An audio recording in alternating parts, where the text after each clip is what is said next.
this time, a few announcements before we officially start the meeting. Um, Please make sure that your phone is on silent or vibrate, preferably silent. If you need to take a call, please step outside the doors, away from the doors, where we do not hear your conversation. Um, You'll be surprised how the voice travels inside of here if you're standing immediately or near the doors. Okay. All right. Second announcement is we will have a public hearing and then we will close a public hearing. At the point we close the public hearing, we'll go into a regular meeting. And at that time, commentary comments will not be made by the general public unless there's a person that this commission, this body deems an expert or experienced in the field and that we may need their advice on before we move in deliberation and make a decision. All right. Thank you. All right. With that, commissioners, do we have approval of agenda for today? Chairman, I would like to make a motion to amend the agenda to add a event for Inspired Wealth Planning on October the 10th from 5 to 7. Did they submit their event? I mean, did they submit their They didn't submit the information.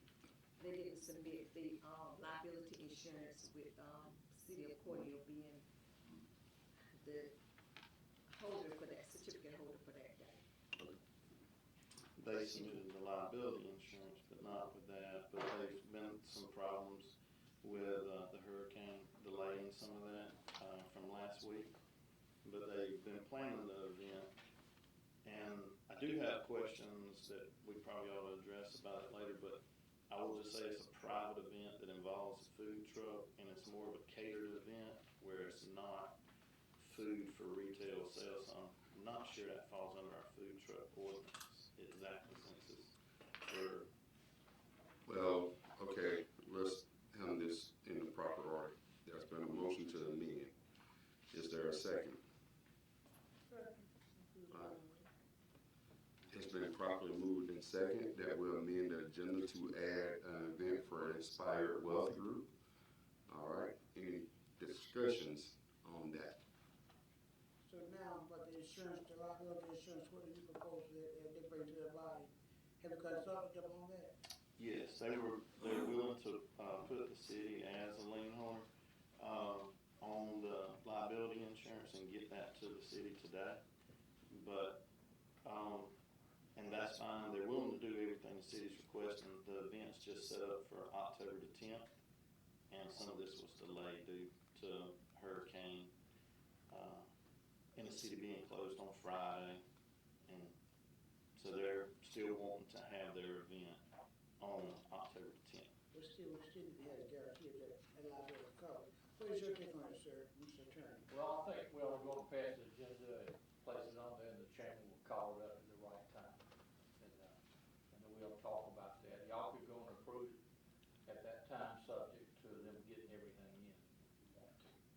But Mr. Chairman, I would advise we go and approve it, then get on with the meeting and place it on our action items at some point later in the meeting. Okay. All right. So we heard the motion, heard the opinion of the city attorney. Let's go to a vote. Commissioner Rainey? Yes. Commissioner Owens? Yes. Commissioner Shepherd? Yes. All right, motion carried. We're entering in at number 11 as far as the agenda items. Since that wasn't specified in the motion, we'll put it on agenda item number 11. Let me write it in before I forget.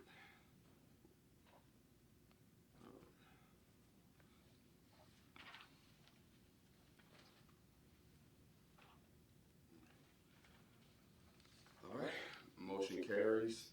The agenda has been amended to add an additional item. All right.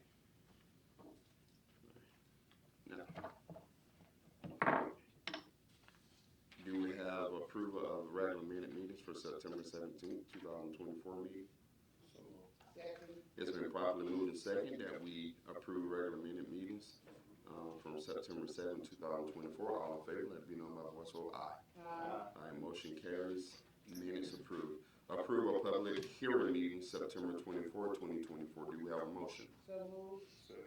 It's been properly moved and second that we approve the minutes of the public hearing on September 24th. All in favor, let it be known by voice vote aye. Aye. All right, motion carries. Public hearing minutes approved. At this time, we'll go into our public hearing for our budget for fiscal year 2024-2025. The governing body was presented with this proposed budget at that September 24th meeting. All right, and it's advertised in the legal ordinance of the city on August 25th, 2025. All right, at this time we open the public hearing. And just so the public know, we have a budget, we have a meeting on September 24th, and that was a public opportunity to come and speak on the budget and different things, any questions, commentary on it. And this is the second one that's required.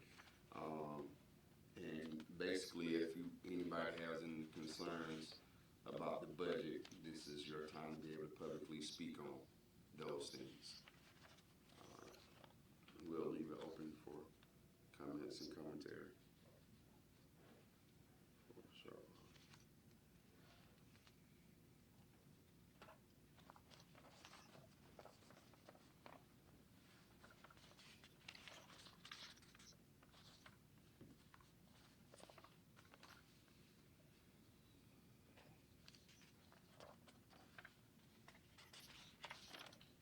There's no comments, commentary on the budget.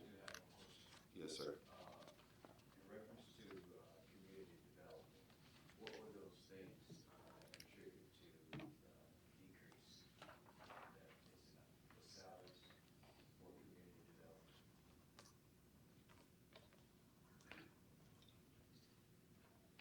Yes, ma'am.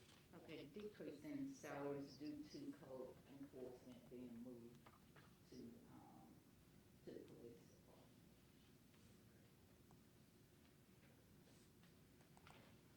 And was that also the health insurance? Because it used to be by the department. Did you switch that up to based on employees?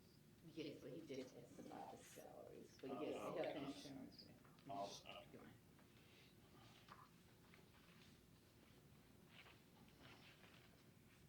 Any other questions about the budget?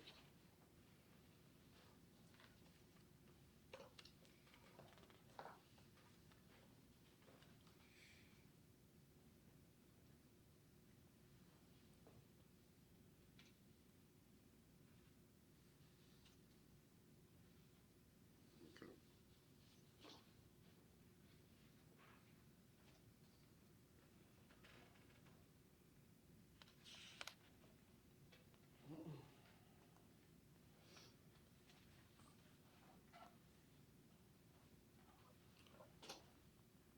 All right.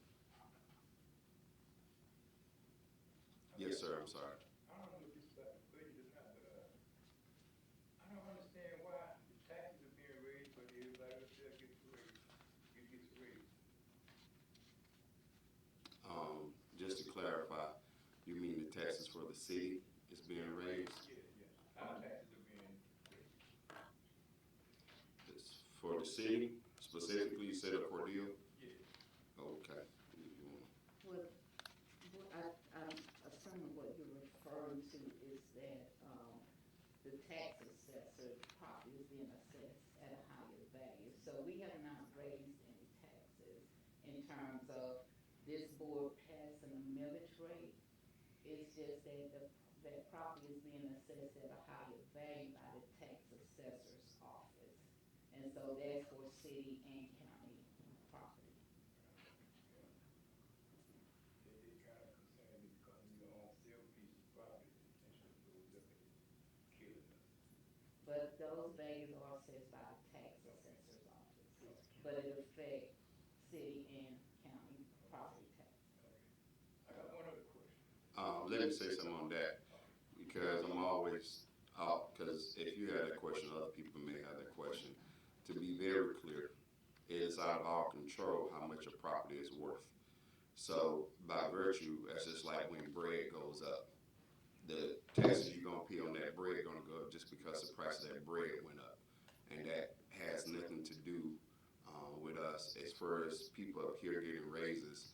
I had some issues with that as well, but when I thought about it, if we're going to get people up here who are not older, wealthier, or retired, and maybe all the three, you got to pay a little bit more money. I don't want to be the youngest person up here in the future. Um, I'm not as young anymore. I see new grays every morning. So, but you got to be willing to make some incentives for people to run for office uh, that they'll be compensated for their time, because some of this is time consuming. So as far as me, I didn't want to raise money because I'm big about when you know apply for the job, which means when you ran for office, you know what it was making. That should have been good enough then. But my vote was simply because it can be time consuming, and if we keep it at this current rate that it is, then um, that disincentivize younger people, people who may be middle class or lower, to run for office. So I just want to be clear on that. Yes, sir. Well, I thought our taxes gone up. It has, but not because of the city. Okay. Yes, sir. One other question. Yes, sir. In the event that you're absent, who's gonna be in charge of the meeting? That's a good question. Well, we don't have a vice chair at the moment. If the public remembers, at the beginning of this year, I pleaded with them and asked them not to vote the person in that they voted in as vice chair because of, first of all, it's not that much privilege or power you get as vice chair. They took away most of the chairman authority throughout the last 3 years. So the chairman don't have much authority, certainly not the vice chair. But the body decided to make Commissioner Reeves a vice chair again. And that's why we're in the situation we're in now. But I pleaded with them to pass it around. I said Commissioner Shepard had just won re-election. Commissioner Rainey had just won re-election. So we don't have an answer for that question. Now, I think we do need to pass an ordinance to be able to be the people to necessarily for us in the event that he is suspended, for us to be able to have local control, since Georgia is a home rule state, and that we actually appoint the person in the event that he is suspended. Relating it back to the budget, this body decided to be revengeful towards me, and they voted on the ordinance where if you miss meetings, then your money will be docked, I think, 10%. And now it has specific things in there. I don't know what we're doing that means, because that will also affect the budget a little, not much, but it does. But he is still getting paid. He's still, Commissioner Reed still has legal rights. So that's a good question. But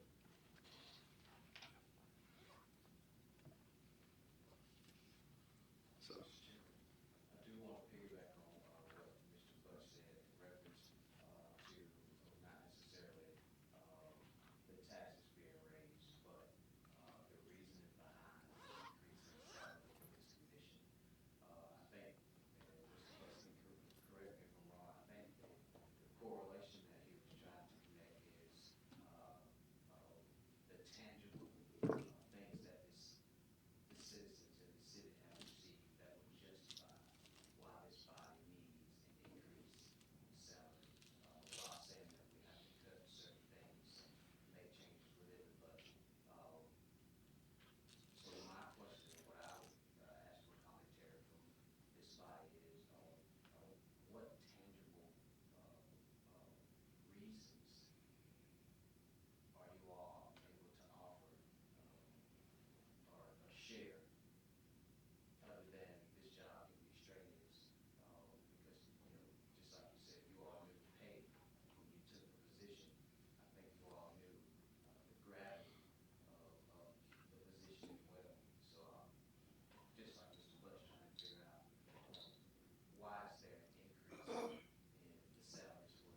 myself, first of all, factually, that does not impact this budget because that does not change into 2026. The election has to occur.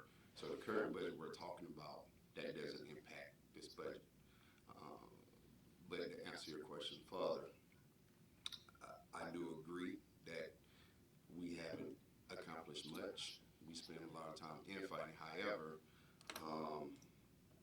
people may disagree with you, Mr. Hunt, because there is the other side, right?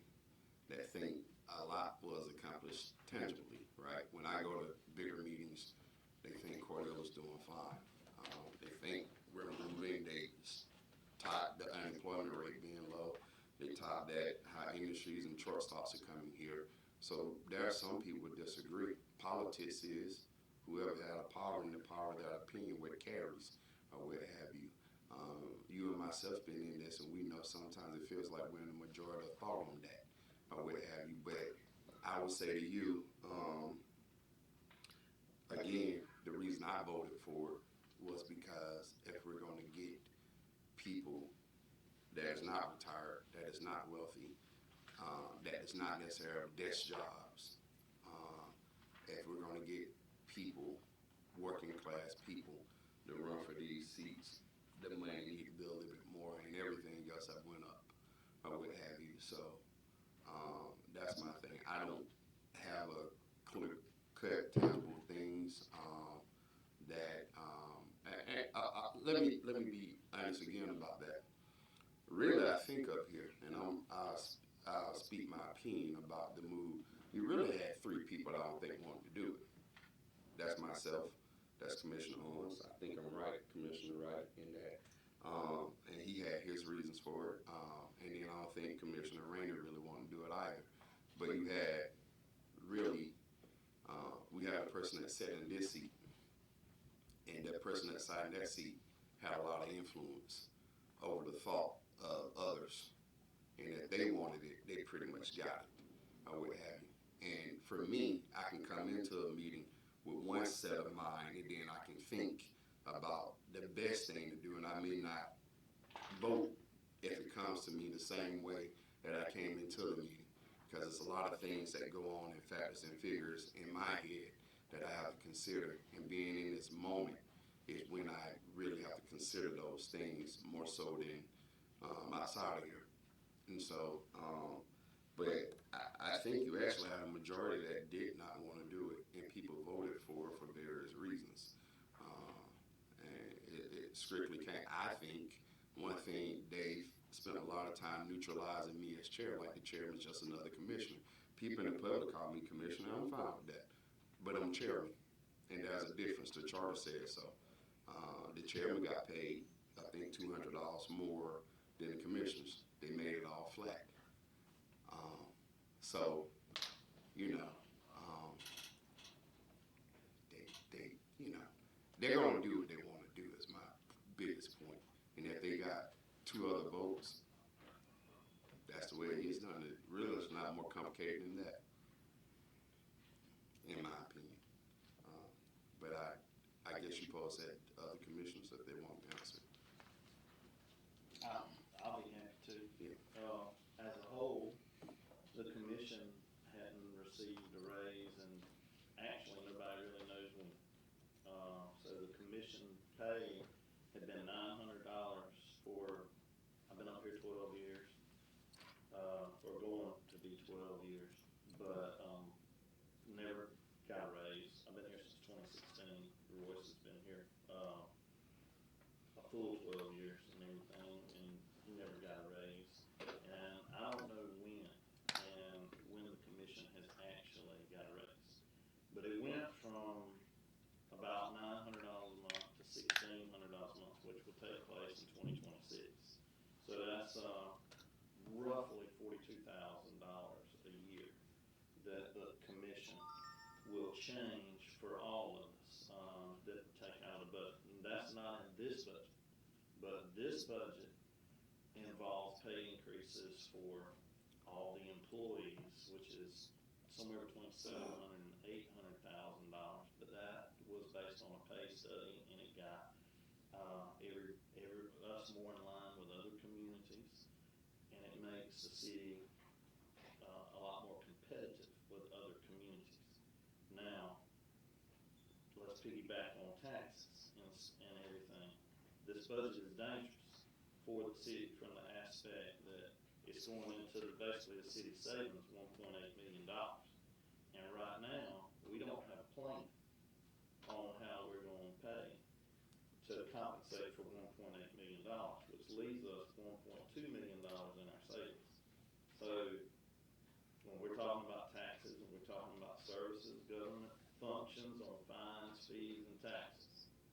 So $1.8 million has got to be found somehow in this next year from something in order to keep us sustainable. And we're working on making some adjustments to that. But this budget will not be sustainable next year if we don't make changes in fines, fees, and taxes. So it's this budget, while it's good and beneficial for employees and the city, we have issues with it. So if I'm understanding you correctly, you're saying that you all are looking at, I guess, areas to increase revenue from the consumer services only, as far as permits, taxes, and things like that. But on the flip side, we're looking at pay increases, and from what I'm hearing, something that majority of this commission disagree with, but support. And then looking ahead of that with this 2026 pay increase, how are those two, I guess, levied? We, our reserve is low, and this current budget is dangerous. But in 2026, we're saying we're increasing just the salaries of this commission by $40,000+, not including the insurance, the per diem, and I guess the covering of classes and other things that you all have to take. How is that connected? The easy part of government is to vote things in. The hard part of government is to find out how to cut them. And that's the how is going to be the hard part over this next year, is to figure out how to do this. Well, let me say this. Our budget for a city is year to year. We're not the federal government. We can't print unregulated money, so we have to balance the budget every year. So I feel confident enough in who we have at the helm, meaning the city manager, as first to understand some things.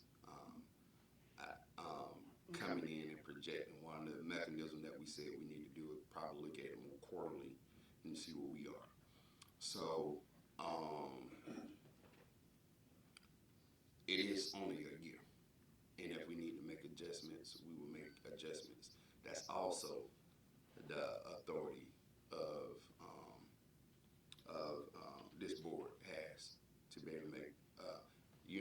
Coming in, I want to redo the whole government because I think we need a more slim, efficient government. I just don't think it should work the way it used to always have worked, or what have you. I looked at it over months after I was elected, before I got sworn in, and where we can make cuts. And when I had people that been in government for a while look over it and tell me what they thought, and got some real hard-landed feedback, or what have you. And I think one of the things is it's only for a year, all right. But B, if it gets to that, then we do have to look at, okay, where we are, what do we want to do. What frustrates me about the government is too static, too traditional, and there are some things you have to keep in place. State law, federal law dictates that, but where we have room and wiggle room, I think there are some pieces that we really need to take a hard look at. Especially the cities who have thrived have done creative things, and I think we lack sometimes doing them creative things. We started doing a few, or what have you, but I think there are some I really want to live up to the name of City of Progress. And you can't have progress by doing the same thing you did yesterday and a decade ago and decades ago. So, as far as the budget goes, I think, again, it's a year. Um, we needed to pay our people, um, A, what they deserve, but B, also a competitive rate. So, when we advertise for jobs, instead of we having vacancies that we're looking at, hopefully the increase will get to a point where people look at Cordele as an attractive place to work. As far as the money, then we need to work on some other things, but that was a big step because we lose people uh, to our county first, but then nearby cities and counties, what have you, and that's employees, but also people not even looking at the city as far as what they was getting paid. It was out of date. So that's one thing. But I have confidence in our ability to look at how things. You better believe that you know I'm not going to sit here and see us going in the red and be hawking on making some changes. I don't think our city manager let that happen, first of all, but I'm definitely not. And that's the layer of protection you have, is that, okay, you have a city manager running the day-to-day. And what the city manager don't catch, their board is supposed to catch, right? That's how we should work, or what have you. And so I do think, and I even say, which I don't say often, I don't know how many more times I'll say it in the future, Commissioner Rainey won't be okay with that. And him and I tend to agree to that point of looking at where we are. I like to see some more things, community development, because I think you can, where most of our money go, that's good and fine. But until you put some money into making sure this community look like what it needs to look like, that's another layer of things you're gonna have to deal with. I can't tell you countless of people that I just know move almost every day for better jobs, better opportunity, better housing, and I feel sad, about them moving from here, but I feel happy because they're getting better opportunity. I gotta feel happy for them, but I see people that move from this city and flourish, just flourish. I mean, even in my family, yeah, I mean, they go 20, 30 miles south or north, and just opportunity is a different thing. So, but that's just what it is. I mean, you do the best you can. Raise money where you need to raise it and get revenue. Some gaps, I don't know if you was here, but the projection of incoming money has been looking better. There was some gaps in what we received. Some things were looked over the years before this particular body and city manager took over. People wasn't paying for a business license. There was a lot of things a lot of funds that we wasn't collecting that we started to collect. And so that was another reason I was okay with, doing this or what have you, because the projection looks good. But that's a nervous part of me, because you never know how the economy. We have a big election coming up, national. You just never know how that's going to land ever. But I do feel like we're okay. We will be okay, I think, is what I should say. Yeah. One final comment, and then we can move on. And this could just be in my ignorance. During the process, since we're talking about the workforce and paying our people more, was it at all considered, instead of increasing where we have those vacancies, the funds that we have allocated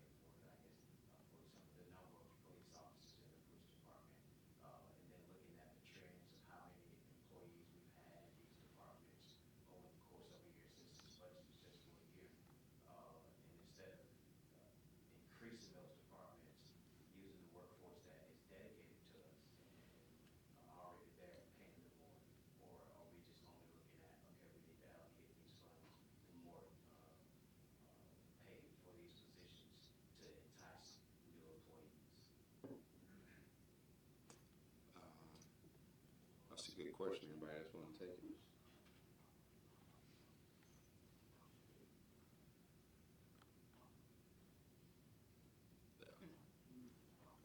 Can you repeat the question? So let me see if I get it right.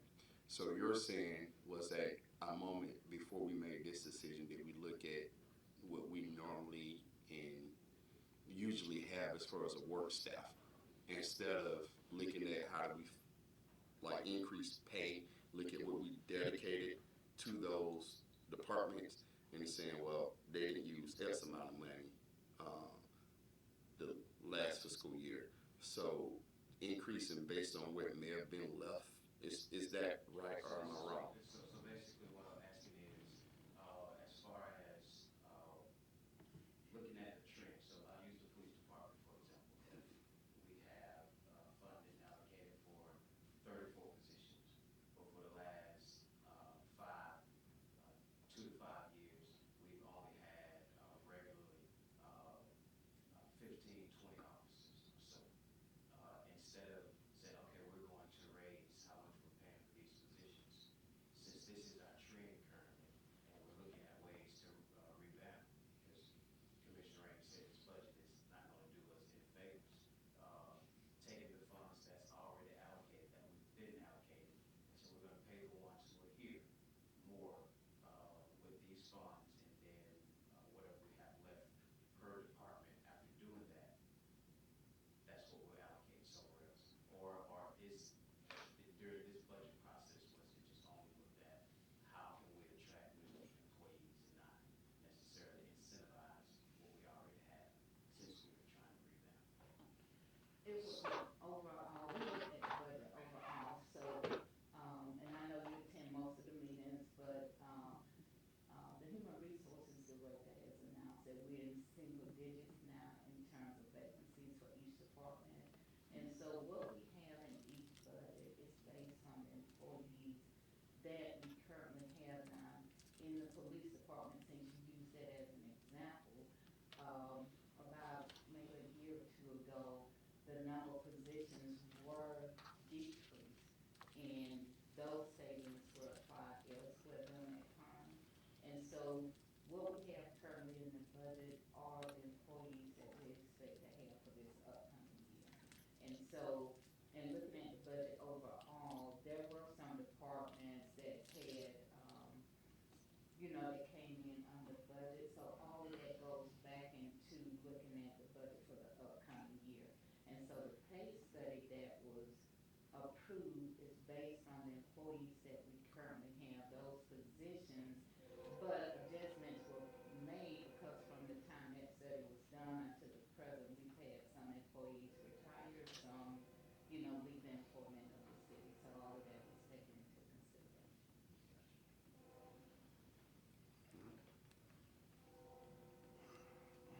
Any other questions?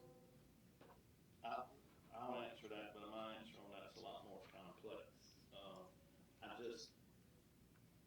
The city's budget has been adjusted, and Ms. Angela's done a fantastic job in reallocating funds based upon moving codes to the police department, which has changed the community development. She's worked with Steve on the insurance, and she's got the budget more appropriate per department than it's ever been, and got more input from all the departments, and holding the department heads a lot more accountable.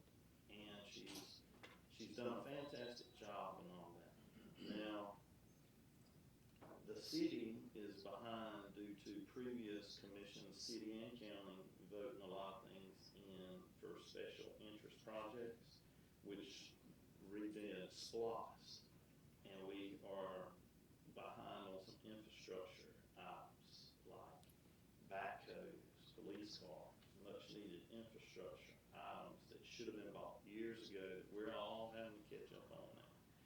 And this commission did a lot better with SPLOST negotiations, and we're at a higher percentage of SPLOST than we've ever received from the county. So these funds are not paying for special interest. It's all going towards much needed infrastructure related items. We've gotten grants that are, gonna help with the sewer infiltration and everything. And like Ms. Angela also stated, there's the 5-year tax digest, which she's working on right now. And this tax line could change on our budget, that could change what's going into our fund balance. So while this budget is the best she could put together right now, and I do view it as a problem, it can change some based upon the 5-year tax levy that's, she's working on right now. So I'm just saying, we're gonna have to make adjustments, and if you listen to all of our audits that we've had, when Malden Jenkins comes in here, they lay down the fact that we are too tax heavy. On every time they come in here, they say your amount of your revenue that's coming into the city is too tax heavy. So we do rely heavily on taxes in this community. So I'm just saying this budget's gonna have to be looked at. The question you're asking is very complex when you get to the grand scheme of things, but Ms. Angela has done a fantastic job in reallocating everything and putting it in the appropriate places. I hope I helped you some. If not, you can send me after me. I'll add this. First of all, I think it's way simpler than that. It don't work like that, basically. The way, not like what you said, Commissioner Rainey. It doesn't work like the question you posed, Mr. Hunt. For the most part, at the end of 1 year, you make the next budget based on what you got from the last budget. And if you was in the red, you make adjustments. If you was, come out ahead, you make adjustments. So I better understand your question or what have you, and it didn't work like that. Meanwhile, while you all was talking, I did think about a tangible thing that we did that I was proud of, and that was putting a per diem. When we got up here, the first conference that I had, we got a card, and they were like, "Yeah, do this and order that," and I was like, "Are you crazy?" First of all, I was under a lot of scrutiny, and I was like, "Nah." First time I swiped that card for something, people gonna question, open record request, everything that I paid for. I'm a vegetarian, you know that. So first of all, eating for me is way weird and different depending on where you go. But still, and I asked for some information about pretty much what each commissioner was spending beforehand, because I wanted for myself to look at what we had been spending, what commissioners had been spending, and then I wanted to see what the per diem, what difference the per diem was going to make. So alone, I think that is a tangible thing. I felt like it was almost unethical, but you had some unregulated things that happened here before this commission and the city manager came in. Now other people do it, but honestly, you have some places that they get way less per diem than we get. They get, so that was one tangible thing. I think if you really looked at it, that probably will pay for that increase anyway. I don't know who's going to be reelected. I tell you all the time, I don't care if I'm reelected or not if I run or what have you. But I would say the per diem we put in place, it may take care of that extra $600 a month. Once taxes hit, technically rate is $1,000 per commissioner and $1,200 for the chairman or what have you. But when taxes and other things come out, it may look like $900. I think mine's coming in like 1,120. I think it's the amount that hit my account or what have you. But my point is, I think that was some reckless spending. That was some things paid for by the city of Cordele tab for other cities. Some commissioner used to all meals on me when they went places with other cities and things. And so I think just us capping amount that we could do is a very tangible thing that we made.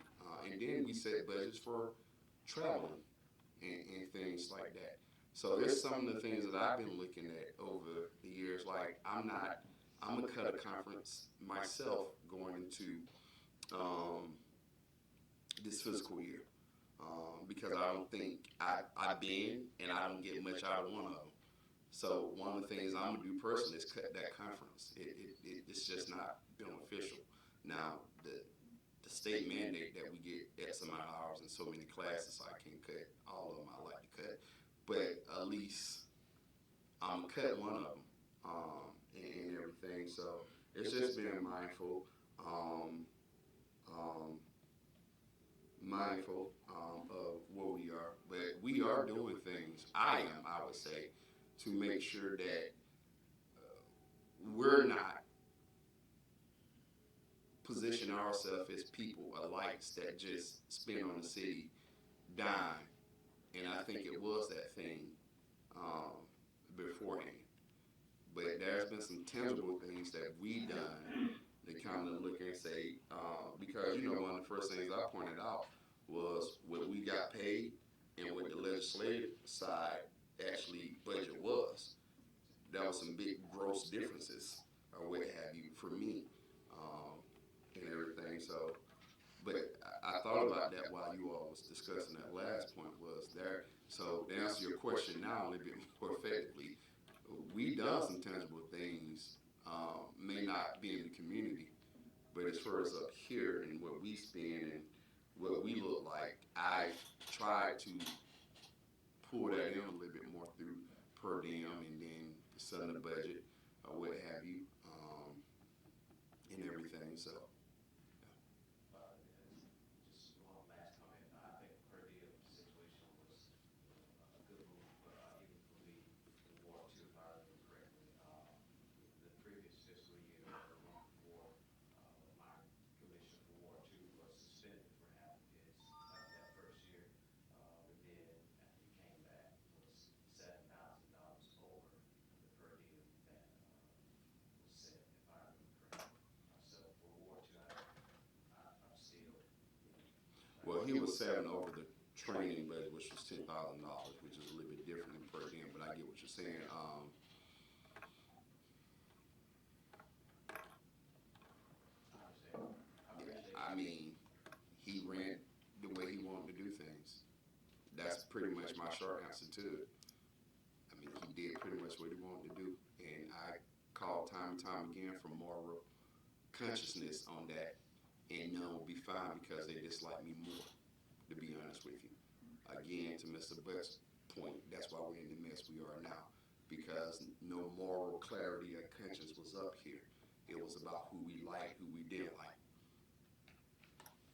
So that's pretty much what it is. So, but right now we don't have that problem. So, and I'll say less on that. But anyway, yes, sir. Back to my second question, we always prepare for war during the time of peace. Now, you're a human just like everybody. You could get sick tonight or could be in the hospital. Somebody got to write a movie.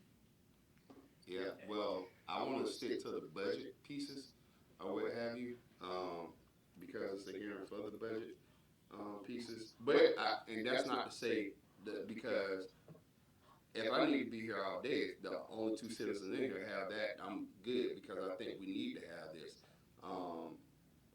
conversation about the budget and the concerns. But the public here is pretty much still on the budget. We can talk about that later. You can always come up here and submit, be able to speak on that and everything. But I'd love to talk to you a little bit after. But again, the point is, we gotta stop making somebody the strong person up here or feeding their ego.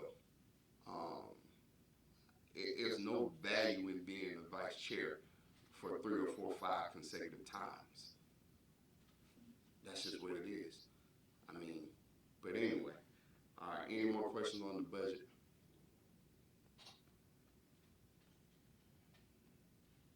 Seeing none, all right. And this time, can we have a motion to close the public hearing? So moved. Second. It's been properly moved and seconded that we close the public hearing. All in favor, let it be known by voice vote aye. Aye. All right, motion carries, public hearing is closed. All right, official. All right, do we have speaker appearance? All right, all right. And no one signed up for, okay, agenda items, all right. All right.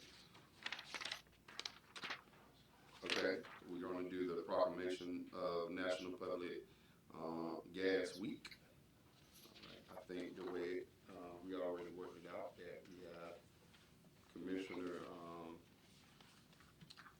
one of you already, which one? Commissioner Owens? You've been voluntold. But you want to read it. You want the official one? Yeah, so. All right, so there we go. And what I'm assuming that workers from the gas department here, thank y'all so much, and we appreciate all the work y'all do. All right, Commissioner is gonna read it. All right. Come. You all can come on. Yes, ma'am. Please come on. Got some, one of my classmates in the group.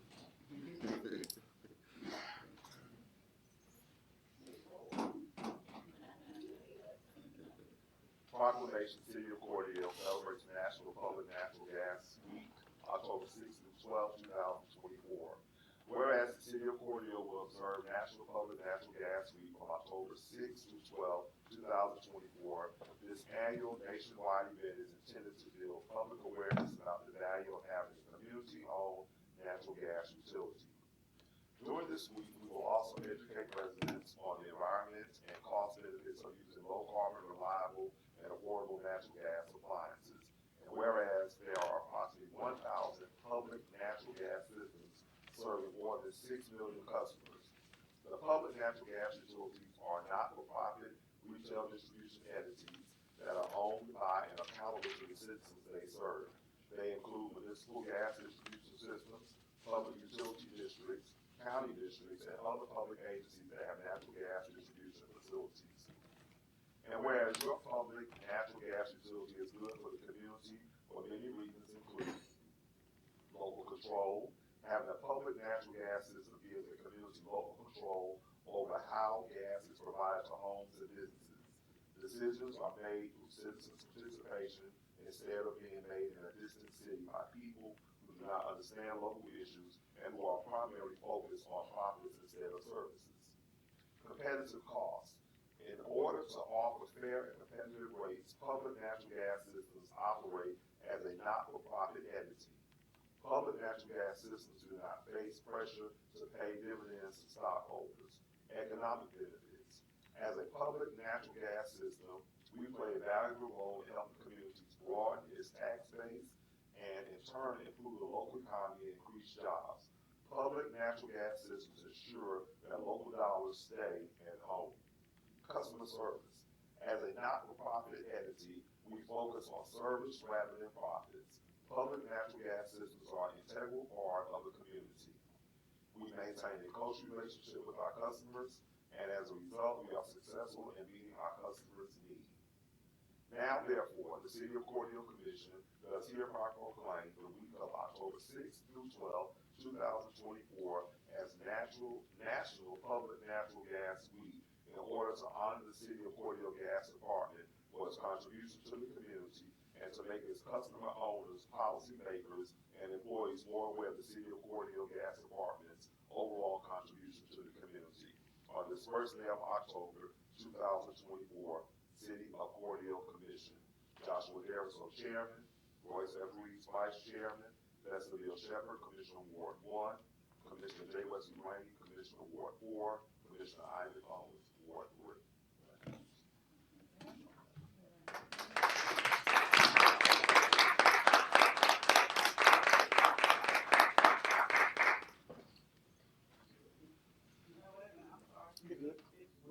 All right, thank y'all so much.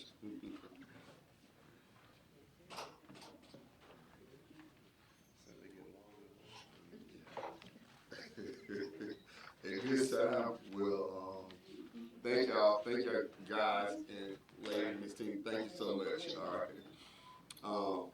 At this time, we'll move into our department head reports. All right. Mr. Hill, you up first. Our community advancement manager. Good morning, everyone. Good morning. Thanks for the opportunity to talk with you about what we're doing, what I'm doing in the community advancements area, and based on the conversation that happened, I think we need to look at growth more than cuts, because your budget is what your budget is, and so you can only do so much with that. But if we're attracting business, if we're attracting houses, if we're attracting industry to Cordele will have larger budgets to be able to accommodate all the things that we are trying to do. So we do, in fact, have to cut, but let's concentrate on that growth, because that's what has not been happening for a very long time. So, and I love the commission because they are growth oriented. They are driven to try to make Cordele a better place from everything I've talked to anyone about. So to go into my report, I was supposed to attend a DCA conference in Dublin on the 3rd and 4th about housing, CDBG, and a number of other things. That was canceled because of the storm. I performed some site visits to the land bank, to the 2 properties owned by the land bank, and 5 additional properties that are looking to be donated to the land bank. I submitted all that information to the land bank committee, and hopefully we'll be moving forward on those. We are completing the contract on the first piece of property that we sold with the land bank. I've been talking to the city attorney's office to make sure that everything that we submit in this document is related to land banks, not just a regular sale.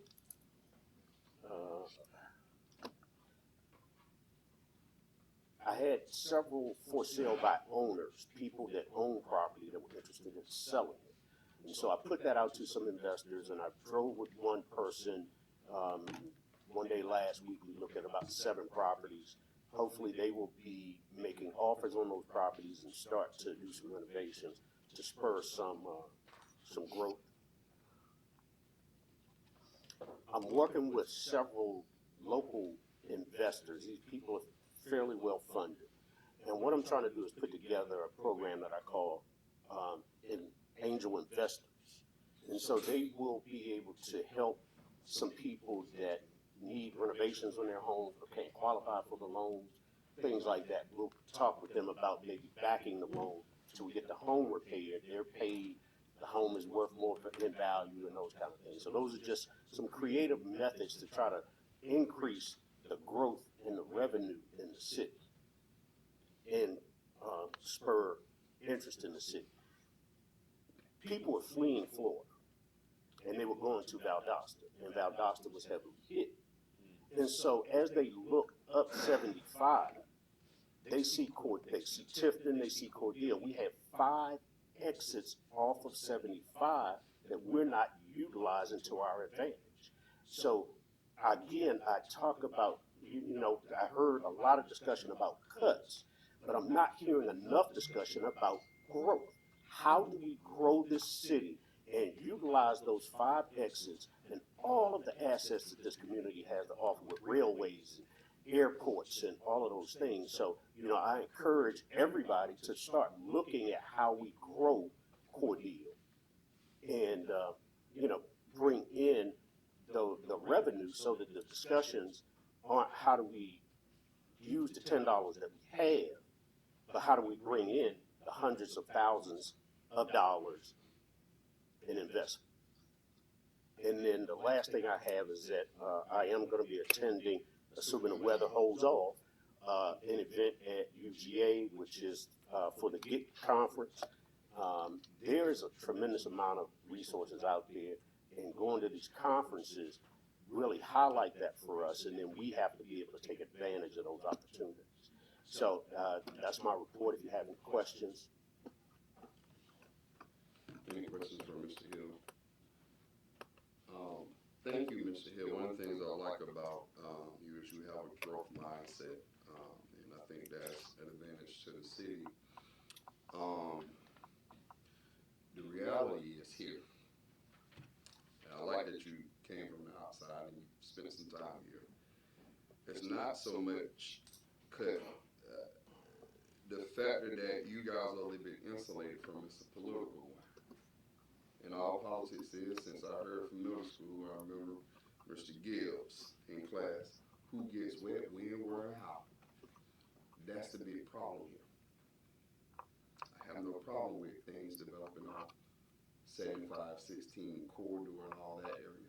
But the problem is, it's been a solid time neglected in resources in And so when you have, because of historical redlining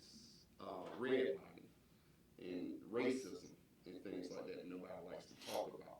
So we go back to that question: who gets wet, when, where, and how?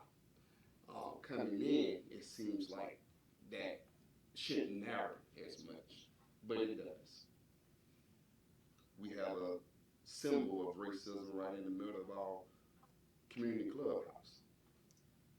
And what I always said about that is the people who decide to put it up are not the same people in charge, don't have the same mind, but we still have that symbol right now in our clubhouse. So what you talk about, I think we're on board, but what it drills down to is how do you get it done? And there are some differences up here to how you get it done. I'm never progressive. I would throw away a whole playbook. I created a whole content thing for the court in Cobb County. After 3 years, I said, this ain't working like it should. Let's throw it away. Because I'm not committed to anything that's created in the process if it's not effective, if it's not working, or what have you. But the reality is, for me and people that thought enough of me to let me to this seat, is there's some dealings of who get wet, when, where, and how. Now, I do think the more we can develop, the more you can get investors in here, the tax go up. But it's not promised that that revenue will be enjoyed by all people of the city. So that's the other thing, because that's a keep away game. That's politics. And it can seem like that it shouldn't matter. And I want it not to matter. But it does, and this is the game. And I can't be naive, and I'm not saying you're naive, but I, in this chairman seat of capacity, can't be naive enough to think that if we do X, it's going to be shared among everybody, and everybody's going to be happy. There's and I had to do this too much as chair, and I don't like doing it, but there has to be some truth telling and advocacy up here for the people that have been overlooked for decades. And so that is the problem, and I agree. We should look at cuts. That's one of the reasons we made the investment in paying the people. We made that investment saying if we can get people in here, it was an investment. I didn't say that when we had the conversation, but that was part of an investment type mindset. We believe that, like you said, this commission believes in growth. But part of the thing is, too, is there's been some people that feel left out of that growth. You have a lot of philosophers, people talked about there being two Americas. There's two Cordeles. And that's just the reality of it. There's two Cordeles. One, when I go to the, I'll be honest, when I go to the IDA, IDC meetings, when I go to different places, people that don't look like me, Cordele's doing great. But when I go to some nonprofit meetings and some churches, or what have you, people that look like me, they don't see that rosy picture. So the question becomes, how can we pull everybody into the sharing to making it feel like Cordele's for them when they don't have to move? They're not telling their kids, when you graduate, get out of here. Go to the military, go to college, go somewhere else and get a job. I got two nephews and a niece that hit the road early in the morning, going all the way to period work. So this is real to me. That's money leaving Cordele, and if it's just like every other trajectory, they're going to travel up there every morning, then what are they going to do? They're going to move. So that's the reality of it. And if we don't get past politics and racism, that's going to continue to happen. All the investment is great, but when you only have a certain people sharing in that, and what comes from that, you don't get the same thing. So that's why I talk about that as much as I do, because that's just part of the economic development is only part of the equation. It's not the full equation. I was just listening to the radio this morning, people like, well, if you do this and you think, and they use the analogy of a car, like you put, everybody in the car, well, historically, there's been certain people left out the car, the GI Bill for once. When we drill that down and look at it, it was something that should have been great, but there were black people that were discriminated for a GI Bill. So policy itself, if we're not careful about the safety and the guardrails that we build into them policies, they don't work neutral because we're all biased. We all biased and we all have that. But the thing is, Dick Gregory said this to me when I attended in college. He came out of college.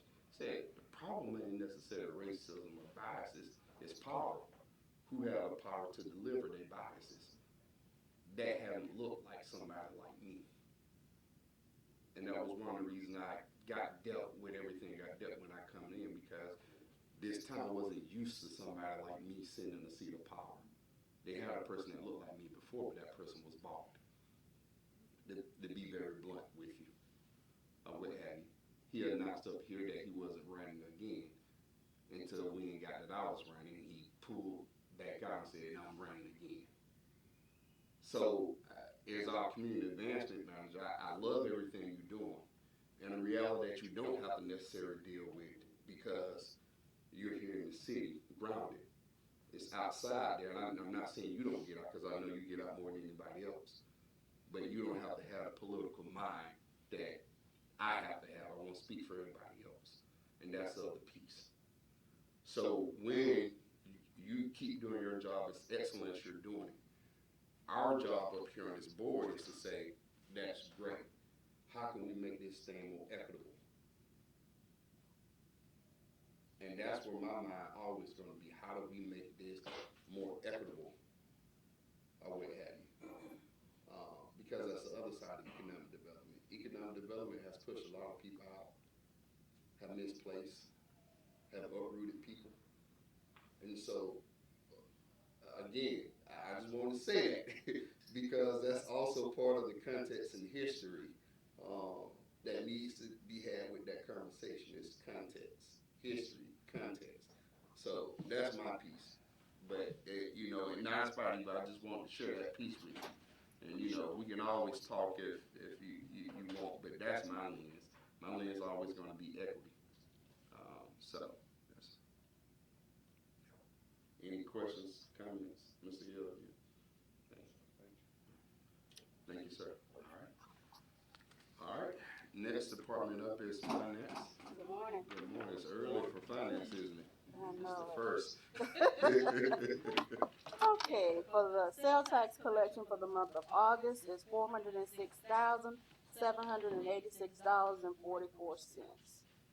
That's all I have. All right. Any questions for our finance? Thank you so much. Fire, how you doing, sir? Doing well. Good. All right. Good morning. This is for reporting period August 24th through September 25th.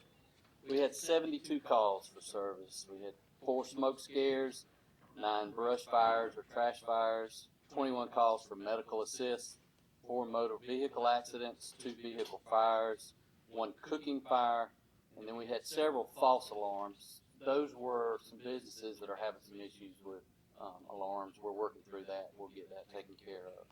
As far as department news, we had our smoke detector blitz on September 21st. It was a success. Thank you to Commissioner Shepard. Rick Smar attended. We did put out 38 smoke detectors in homes that housed 87 citizens. So I want to thank the American Red Cross for supplying the smoke detectors, Tom Wilson for his assistance. Went a long way to making Cordele safer. Did attend the Public Safety Roundtable at Chris EOC, which we put to use last week. We spent most of last week preparing for the hurricane and manned the EOC until early Friday morning. That's all I have. Any questions for our fire chief? Chief. Thank you.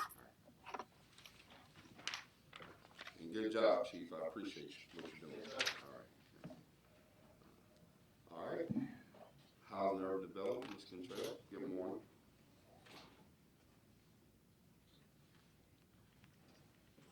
Good morning again, everybody. In my report today, the Cordele Planning and Zoning Commission meeting was held on September 19th at 10 a.m. for the review and consideration of the request from Mr. Lee Perlis, and the property is the property owner, Perlis Realty Company. The Planning and Zoning Commission did not approve the zoning amendment for the Perlis property located at 304 East 15th Avenue from mixed-use district, Historic Preservation District, to HC, Highway Commercial District. And next, the Planning and Zoning Commission had a meeting. Meeting was scheduled for September 30th, 2024 at 10 a.m. with 2 items on the agenda to be considered. The first one is Carton Summer, Summerco Inc., the owner agent. The property is located at 2005-01 East 13th Avenue, requesting a zoning amendment from LI, Light Industrial, to OI, Office Institutional, for a daycare.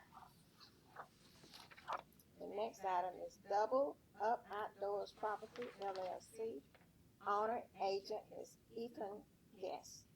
The 11.23 acre known as the Archer subdivision located at East 20th Avenue, requesting a zoning amendment from R75S, single family residential, to medium density, to R4 multifamily residential. That was approved. And that's what I like. Any questions for Highland River Development Report? Thank you so much. All right. Next up is HR. Good morning, Mr. Wade. Chairman, Commissioners, good morning. You have my report packet. Just a few things to touch on. Over this past summer, we had a temporary recent high school graduate helping us out in the Community Development Department. On August the 30th, she had to resign from that position. You may know her, Ivy Ferguson.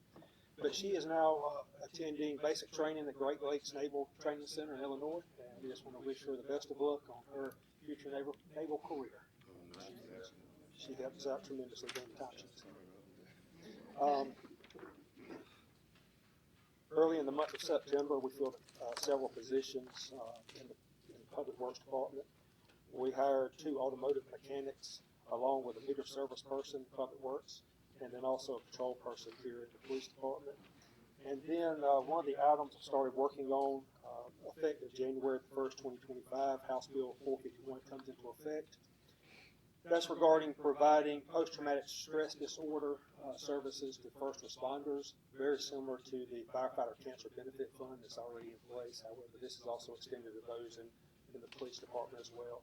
For other agencies, that would also include EMTs, dispatchers, and such. So, we're in the process right now of gathering the information to be able to get it submitted for coverage. Anticipated cost is probably going to be the same lines of the Fire Cancer Benefit Fund, which is roughly $3,000 per year. I don't anticipate this to be much higher, but it's something that we're in the process of putting together for January 1 effective date. And with that, if you have any questions, I'm available.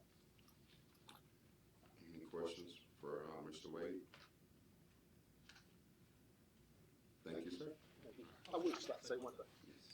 Our neighbors in Florida, East Georgia, Carolinas, Tennessee, just keeping your thoughts and prayers. 30-mile walk to the west, we could have done the same thing. And thank you to all these police, fire, public works, treatment plant who were on standby. In case that occurred, we all got the privilege of sleeping soundly at night knowing these people were out there looking out for us. But thank you, all you guys. Thank you, sir. All right. Municipal Court. Good morning. Good morning. We had a, for the municipal court for the month of August, we had, 272 total traffic cases, 18 criminal, had 7 pink warrants, 36 license suspensions,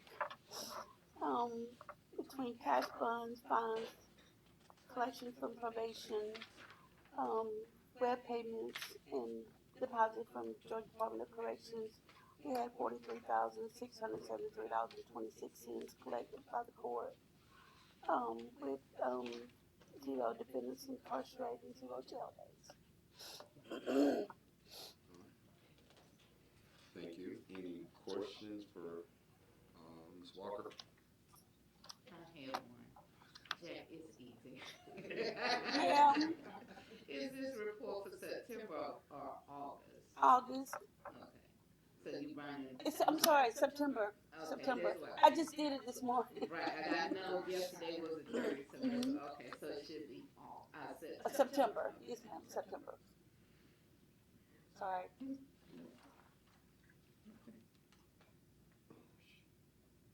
Any further questions? No, sir. All right. Okay. No. All right. Thank you. I have a question, but I'll stop by. All right. Police. Good morning, Chief. Morning, how are y'all? Calls and animal as well. Right, you have my report in the packet, I'll just go over some of the highlights. Reporting period is from August 27th through September 22nd. Part 1 crimes, we had a total of 33. Robberies, there were 4, 3 business, and one of those were armed. There was also a residence. We did make a juvenile arrest on that. Motor vehicle thefts, there were a total of 5. All 5 of those were recovered, and 4 juveniles were arrested as a result. Aggravated assaults, there were a total of 5. There was 1 arrest on one of those cases. Larcenies and thefts, there were 16. 5 of those were entering autos. There were 6 shoplifting. 3 adults were arrested with those shopliftings, and there were 5 other thefts. Burglaries, there were a total of 3. 1 residential and 2 were business. There was actually 1 arrest. That's actually an update. We have 0 on the report. As far as Part 2 crimes, there was 47. Incidents reported, 146. Our community contacts, there was an issue with tracking on the 911 side. Has been resolved, so we'll get those numbers. I'll try to put them out next meeting. Citations issued, a total of 137. Warnings were 70, and our total calls for service were 1,239. One of our officers, Ms. Merlepolis, I always say that wrong, I'm sorry. She graduated the police academy, and she's out in the field training now. We also have a cadet that entered in police academy yesterday. So we're glad to see him move on with that. National Faith in Blue, just a reminder, runs October 11th through the 14th. You can see our Facebook page for details, or also our signboards in the police department that are new as well. I don't know if you've seen those. Also, Red Ribbon Week is October 23rd to the 31st, so we'll be involved with that. Home Depot will actually be doing a public safety event this Saturday from 9 to 12. We'll be a part of that as well, just partnering with them. And then finally, as far as the police department, we have been in contact with the Housing Authority to schedule different events with them. I hope to meet with the director sometime this week to get something on the books maybe for next month. That's all I have for the police department. Hold on. Any questions for police? One question, sir. Yes. I read on Facebook or somewhere where shop was cop took a donation on Quick Trip. They were, yes, $1,500 Quick Trip. So on our Facebook page, so we really appreciate that. But we've been getting really a lot of good donations from several different businesses. So I don't want to just say Quick Trip, but they definitely did donate, but a lot of other businesses did as well, and we appreciate all the donations. It gives a great opportunity to provide for this community and the children in this community, so really great. I'm glad you brought that up. Thank you. Make sure I keep going and get my slushes from there.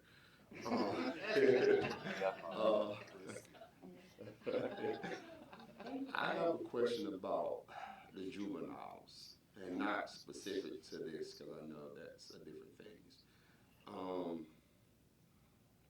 Around what ages are you finding connected to this crime?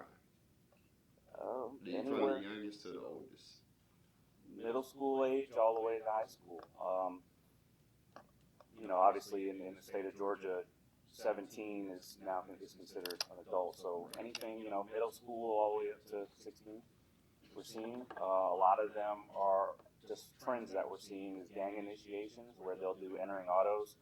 That's why for a while there, and I'll be on my soapbox again as far as locking your car doors and things, but thefts and things like that are usually gateways into gangs, and we see a lot of the juveniles perform those type of acts and bring anything they find in the vehicles, money, things like that, they bring that back to the gangs to show commitment. So that's what we're seeing. We're seeing a decrease in adult crime, but there's a huge increase, and it's not just in Cordele, it's nationally too, of juvenile crime. And the reason I ask because, and I promise this is going to be probably one of my last deep dives today. But these are our kids, and we don't have anything in place. One of the things where I talked about building up the nonprofits was because of this. Because if we don't reach them, gangs will reach them. It's just that simple. And one of the things that really got under my skin about that big bus that we had, where I looked at the ages of those kids and who was connected to that, and we talked about the budget.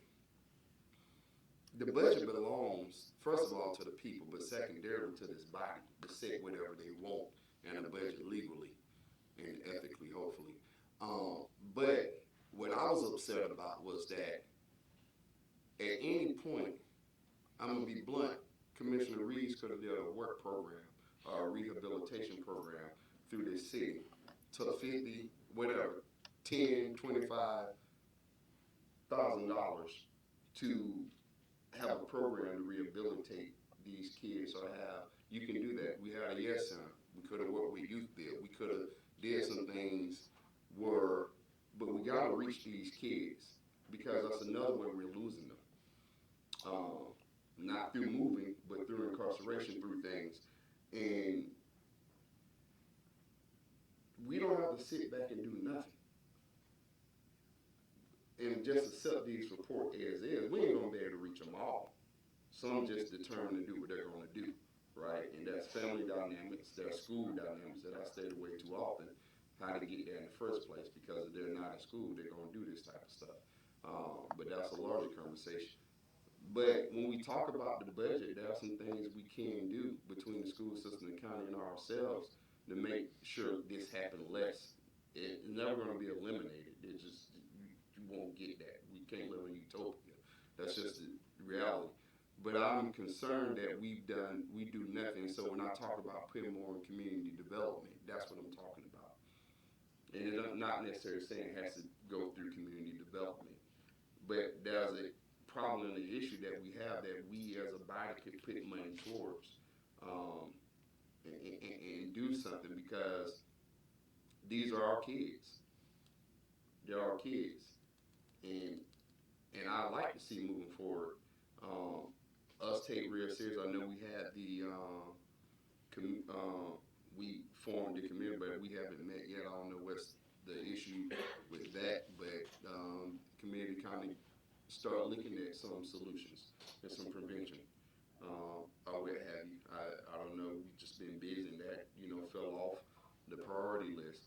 But this is another big thing that we really need to start looking at, because otherwise we're just saying let's throw these kids away. But then when I look at the vacancies that the county has, that we have, or what have you, there's an answer right there.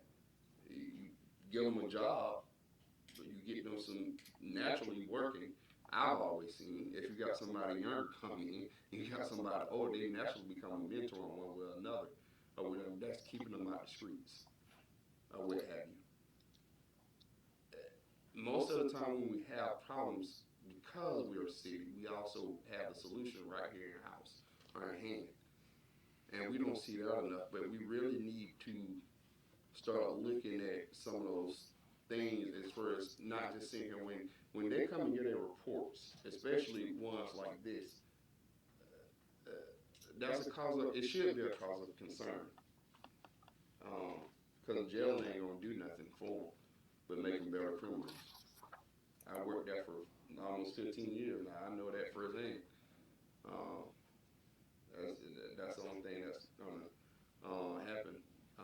But I'm concerned about how we as a body is just accepting the reality instead of trying to do something about it. And that's my point to that. But and we can talk about what that look like. I hope we talk about what that looks like at some point. But yeah. All right. I'm sorry. No, I'm gonna piggyback actually off of what you said. That's one reason why in the report I highlight whether it's juvenile or adult. Right. I made sure that we include that because it is a trend that we're seeing, and I do want to spotlight it. I think sometimes maybe I don't emphasize it enough, but definitely that's why I have it separate in the report.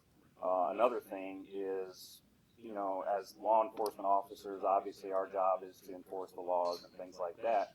But aside from that, even, you know, ever since I got here, one of my focuses was community. And one thing I was always hearing and I've always heard is that, you know, the community, there's nothing to do, there's nothing to do.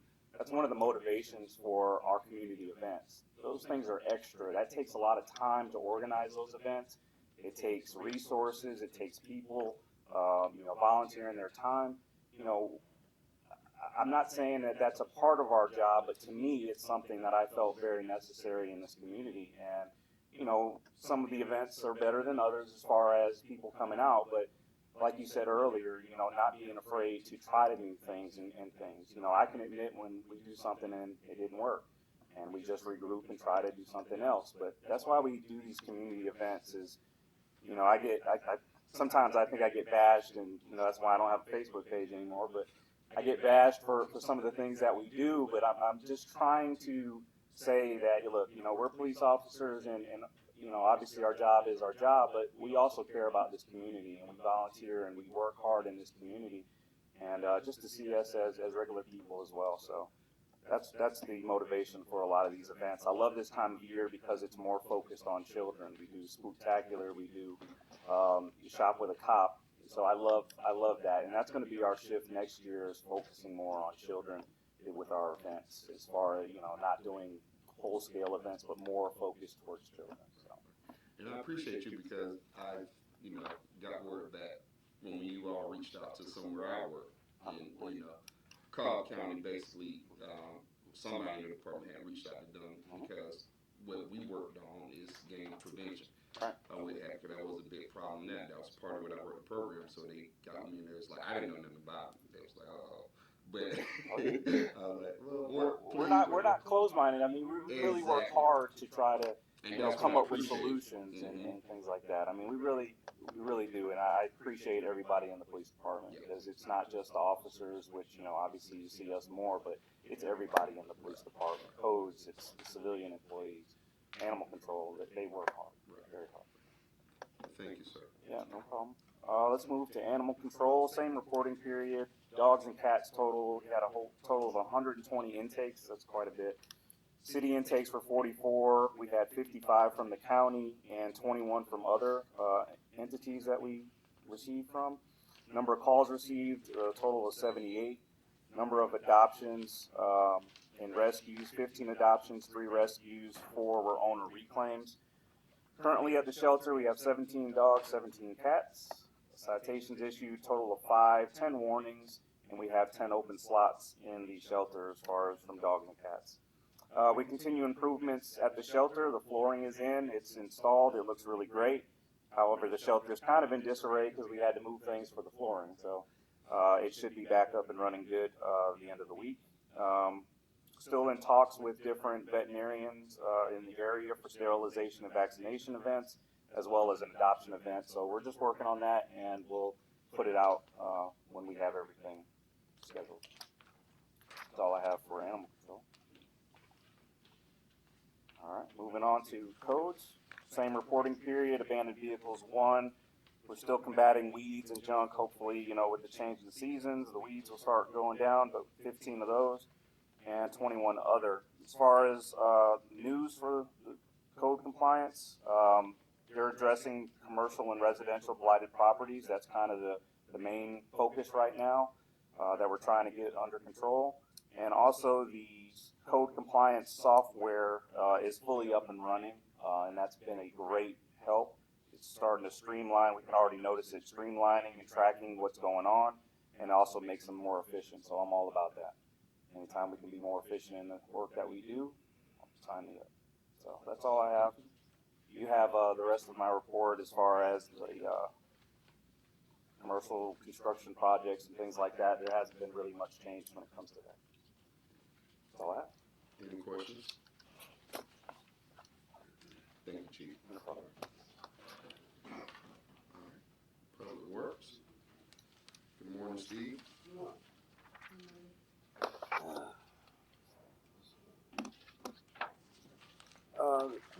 Contract for the ARPA grant for phase one, they have been signed, and, if y'all approve them later on in this meeting, then we'll be having a pre-construction conference on that, right away, and we actually get started on that. Requests for proposals have been sent out for the improvements to the holding pond. We haven't gotten any response back yet, but they just went out last week. We should be getting the backhoe for the street department that was ordered. It should be here most any day. We're supposed to be getting that in October. We've also ordered the sidearm mower. It'll be several more months before we get it. And last thing I got is we're supposed to meet with county officials tomorrow, along with our engineers. They have the same engineering firm we do, on future growth as far as utilities are concerned. So that should be it. That's all I have. Any questions for Public Works? Hey, see, that's the meeting for the Propel program. It came about from Propel. From Propel, okay. Yes. Right. And I also have one question, Manager. Yes, ma'am. I was getting a call from the storm. He said, what did you do with debris? And I told him not to put them in the attic, bring it to the front. Will we be picking it up, or will Express be picking it up? Express will. I think some areas that got really hurt bad. I mean, we could help out with it, but we really haven't seen that much damage. I mean, we got lucky. Limbs down in the yard, they had to cut them on up. So they called us what to do with them. Then there's one mobile home that was hit over in my ward. That a tree fell on the mobile home on 11th Street North. I think it was big. I saw the rent sign there. It's one of Mr. Hardy's property. It's the second one coming this way from the gym. Gotcha. It's in that back, but the tree fell on it. It's demolished. One thing that they did, I know y'all passed the resolution along with the county, but it would allow city and county officials to go on private property, such as a case like that. We normally can't get on private property, but during that storm we could. But like I said, we just didn't have any call.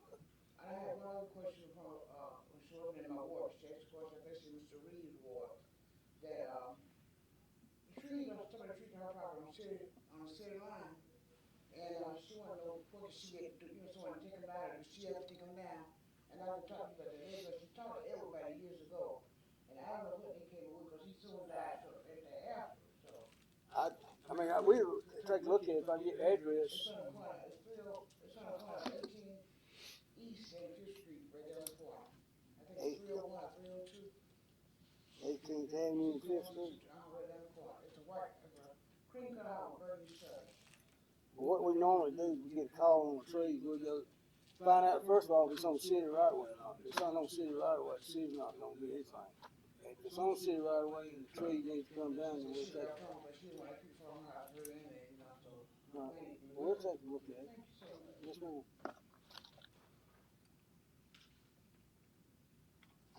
All right. Thank you, Steve. All right. Next up, social media and marketing manager. Good morning, Mr. Mark. Good morning, Honorable Chairman, members of the City Commission, City Manager Reddick. You have my report in your packet activity, September 1 to date. I will make one change for you at your pleasure, and in talking with CGI last week and being in some of the meetings down at the LEC about Helene, talked about moving the date for our filming, our video production for that particular project. the next week. And so we went ahead and tried to be proactive just in case Helene came in and did a job on the city.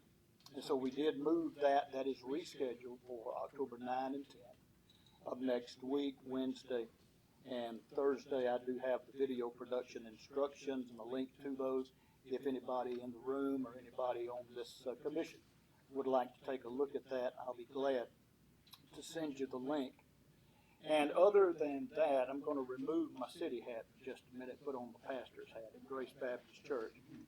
We are going to be hosting, along with the police department, in partnership with them, the worship service October 13th at 11 o'clock for Faith in Blue.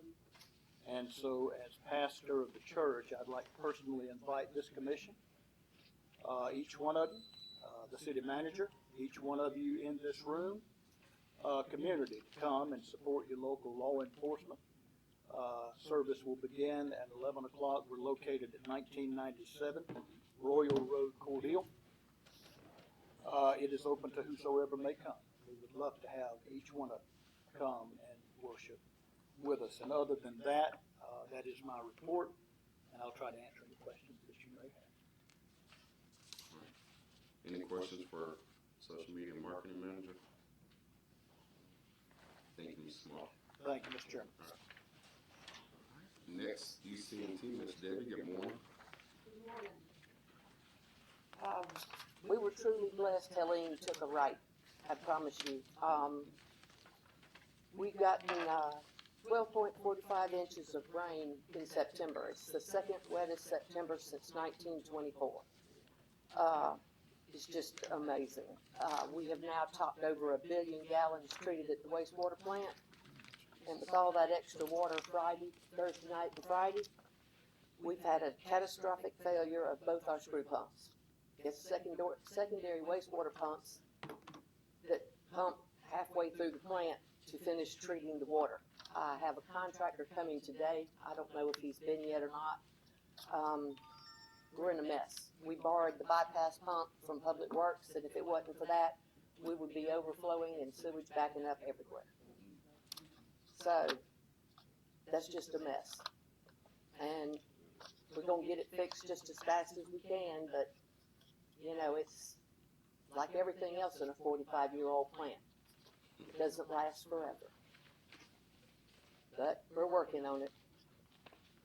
And that's about all the great news I have, other than we did pass our DMR QA study with 100% proficiency, and we finished the fire hydrant flushing program. So we got all those records. We're getting up for the ISO inspection with the fire department, and we're going to be getting up some more information for them this week. Any questions? No questions, sir. I have a comment to Debbie as well. I read your Facebook. Do not wash too many clothes. Do not wash too many dishes because the backup. So I do follow you. Well, thank you. Well, we asked people to conserve water. Yes. I mean, we were pumping plenty, but we thought the power was going to go out, and we were blessed. It didn't. We got the generator ordered months ago for the treatment plant, but it's still many months out. And as many as I've seen run up and down the interstate this weekend, I sure wished I could have got one. Yeah, that's true. Cause a lot of. You all right? Thank Y'all you. good? Yes, ma'am. Thank you. All right. All right, that concludes our department head's report. All right, we'll move into agenda items. First is a proclamation for Georgia Reads Day. Do we have a motion? It's been properly moved and second that we pass a proclamation for Georgia Reads Day. All right. Any discussion? Seeing none, we should vote. Commissioner Owens? Yes. Commissioner Shepherd? Yes. Commissioner Rainey? Yes. All right, motion passed, proclamation approved. All right. Question is, are we gonna read it? I know. Do we wanna read it? Anybody here represent? If you all would like to read it, this is an initiative through Malcolm Mitchell, as you all know, at the convention in June. They mentioned an initiative that would kick off with the statewide reading program. There are initiatives involved in terms of school systems being recognized for participating in the program. And so basically that proclamation covers that information in the program initiated by Malcolm Mitchell. Now we'll be going to the school to read to some of the students this week as well. Okay, good, good, okay. Perfect. And we will send it on to GMA just to let them know that you all support that initiative. Thank you. All right, thank you. Thank you. All right. Agenda item number 2, consider and approve the event permit for Breast Cancer Awareness Walk, October 19th at 10 a.m. All right. It was reviewed by Chief Hurd on September 20th. All right. Do we have a motion? Second. It's been properly moved and second that we consider and approve this event permit for Breast Cancer Awareness Walk. All right. Any discussion? Seeing none, shall proceed to vote. Commissioner Shepherd? Yes. Commissioner Owens? Yes. Commissioner Rainey? Yes. All right. Event approved, motion carries. Agenda item number 3, consider and approve event permit for family event Downtown Spectacular, October 24th, 2024. Do we have a motion to approve? So Second. All right, been properly moved and second that we consider and approve spectacular. All right. Any discussion? Seeing none, shall proceed to vote. Commissioner Rainey? Yes. Commissioner Shepherd? yes. Commissioner Owens? Yes. All right, motion carries, event is approved. All right. Agenda item number 4, consider and approve event permit, Sip and Stroll, October 25th. ASU campus, Albany State. Reviewed by Chief Hurd on September 20th. Do we have a motion? So moved. Second. It's been properly moved and second that we consider and approve this event. All right, open up to discussion. Any discussion? Now this, will this be one of those events where we will use our cups? It will.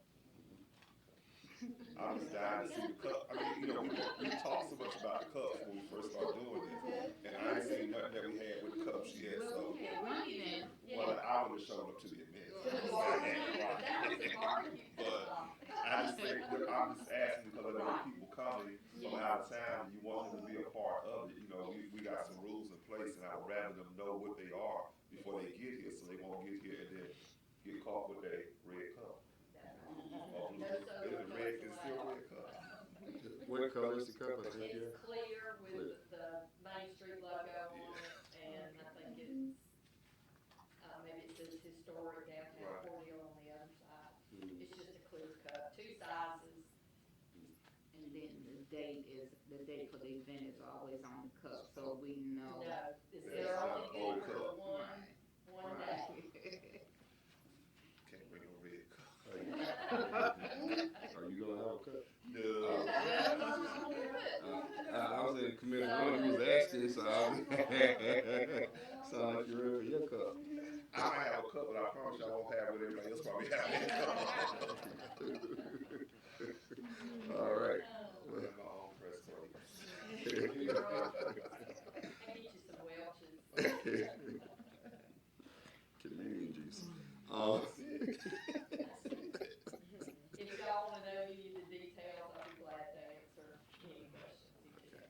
Now, when you say stroll, Yes. sit and stroll, we're gonna have other things set up, is that the premise? Yes. The purpose of this event is to promote the possibilities of downtown properties. So we sent before pictures of certain buildings to University of Georgia. They did renderings based on the interest people have shown through surveys of what they'd like to see downtown. And so they did, I got the rest of them yesterday. They have done a tremendous job. So we'll blow those up, send them to Public Works. They'll print them out on the blueprint machine, make them bigger, and we'll put them on signboards and have them on display in front of each property. And this is that survey that, when you go to the 5-question survey, I think it Well, now this one we did last year through Okay, Georgia okay. Downtowns. Right. Yes, and, it was just a public survey of what you'd like to see happen Right. with, you know, what things would you like to see downtown as far as stores, restaurants? So we'll leave Albany State, go to Railway Park, up Wall Street, down 7th Street. We're gonna stop and tour some buildings that have recently been renovated. Then we'll go down 11th Avenue and end at Railhouse Tavern. And it's all for the Propel, this spun off of the Propel program. Nice. Any further deliberation questions? All right, seeing none, shall proceed to vote. Commissioner Rainey, Yes. Commissioner Owens, Yes. Commissioner Shepherd. Yes. All right, motion carried, is approved. All right. Agenda item number 5, consider and approve a parade permit, annual Christmas parade, December 5th. Do we have a motion? So moved. Second. It's been properly moved and second that we consider and approve this, parade. All right, open for discussion. No questions. All right, we shall proceed to vote. Commissioner Owens, Yes. Commissioner Rainey, Yes. Commissioner Shepherd. Yes. All right, parade is approved, motion carries. All right, agenda item number 6, consider and approve a resolution providing for the adoption of a budget for fiscal year 2024-2025. All right, do we have a motion? So moved. Second. It's been properly moved and seconded that we consider and approve a resolution providing for the adoption of the, budget for fiscal year 2024-2025. Open for discussion.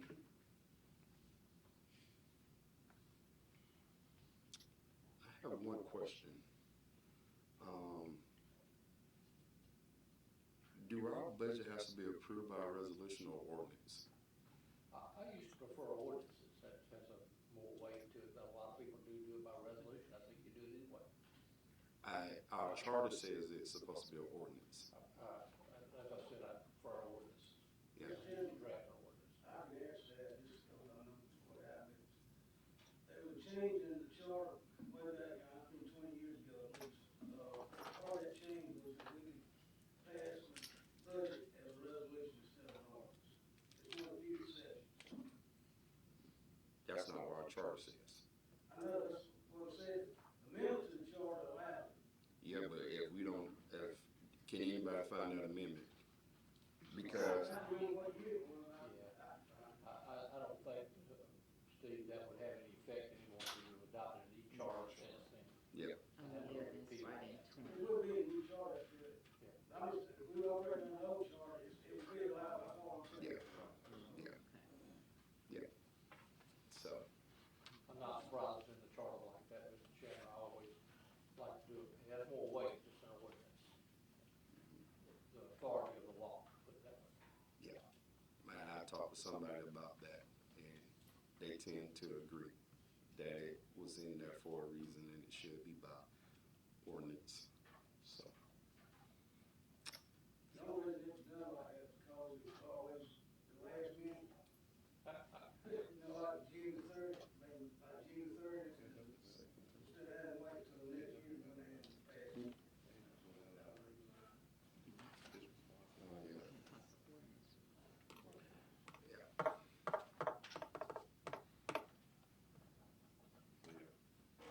Mr. Chairman, we went through a debate about that time of whether the council, commission rather, wanted to be allowed to dispense with the second reading by unanimous consent.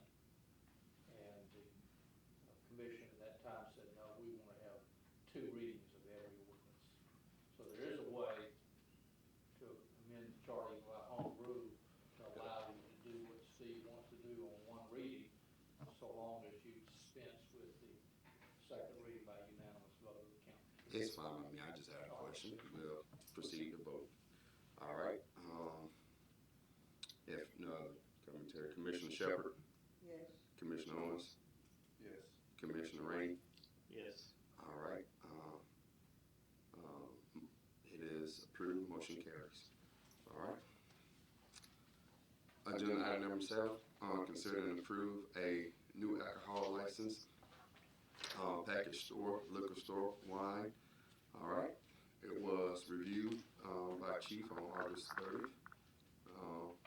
Do we have a motion? So moved. Second. It's been properly moved and second that we approve, a new alcohol license for the package store, 813 East. All right. Any, deliberation on this? Seeing none, shall proceed to vote. Commissioner Shepherd? Yes. Commissioner Owens? Yes. Commissioner Rainey? Yes. All right, motion carries. Alcohol license is approved. Agenda item number 8, consider and approve the second reading of an ordinance designating central business district of the city of Cordele as an enterprise zone. All right, do we have a motion? So moved. It's been properly moved and second that we consider and approve on the designation of the central business district. All right, any deliberation, any discussion? Seeing none, we shall proceed to vote. All right, Commissioner Shepherd, Yes. Rainey, Yes. Owens. Yes. All right, motion carried. It is approved. Second reading. Think about it. All right. Agenda item number 9, consider and approve the first reading of ordinance amending. Here you go, Commissioner. Amending Title 7 of Charter 3 of the City of Cordele. Establish an entertainment district. Thank you. Do we have a motion? So moved. Second. It's been properly moved and second that we consider and approve the first reading of ordinance. All right, any discussion? This came from our conversation. Yes, this, came from a conversation at the last city commission meeting where we could find the minutes where there was a first and second reading, listing the alcohol distance, the distance requirements for an alcohol license in the entertainment district, but we could not locate the ordinance. We currently have, and so essentially what this is, we have, right now, Albany State, Right. and we have Red House Warehouse, the pool room, and then slamming Sandy's. that sells alcohol. And this ordinance will make it where it's legally dated. Yes, this ordinance would, it's just to, again, have an ordinance for something that was approved in 2013, but we can't locate the ordinance for 16, well, okay, 16, I'm sorry, 2016, where, again, we find the minutes for a first and second reading of the ordinance that was approved by the city commission at that time, but no ordinance. And so this would, basically support what was approved at some. Okay. All right. Any other discussion on this? All right, we shall proceed to vote. Commissioner Owens, Yes. Commissioner Rainey, Yes. Commissioner Shepherd. Yes. All right. Motion carries. First reading approved. All right. Okay, agenda item number 10, consider and approve the agreement between the City of Cordele and Institute Technology, all right, for sanitary sewage rehabilitation, opera grant. All right, do we have a motion? So moved. Second. All right, been properly moved in second that we consider and approve this agreement. Any discussion? A little background, whoever, you or Steve, whoever feel. Yes, and Steve mentioned in his report, this is the first phase of the ARPA grant project. The contract amount for this one is $2,288,128.95. And again, this is for the first phase of the ARPA sanitary sewer rehabilitation project. All right. Any questions, deliberation? Okay, all right, thank you. All right, we shall proceed to vote.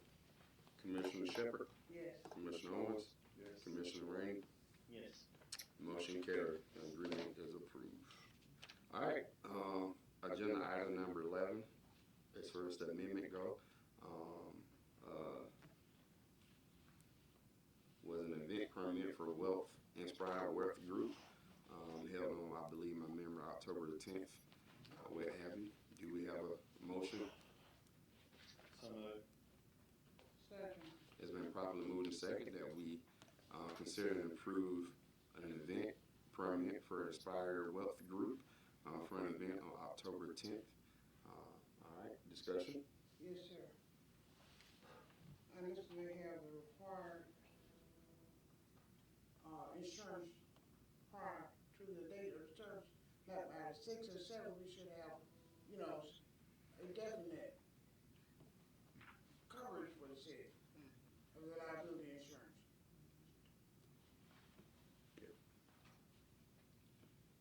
And I think the question was, have they already applied for it? With the insurance. It's in their, in process of getting the insurance. But I guess in the matter of this storm, I haven't received it yet. So they did ask for more time for this morning, they should have it to me, but I haven't received it as of yet. And so this approval will be based upon receiving that liability insurance with City of Cordele being a lien holder of it. Any questions, concerns, other questions, consideration?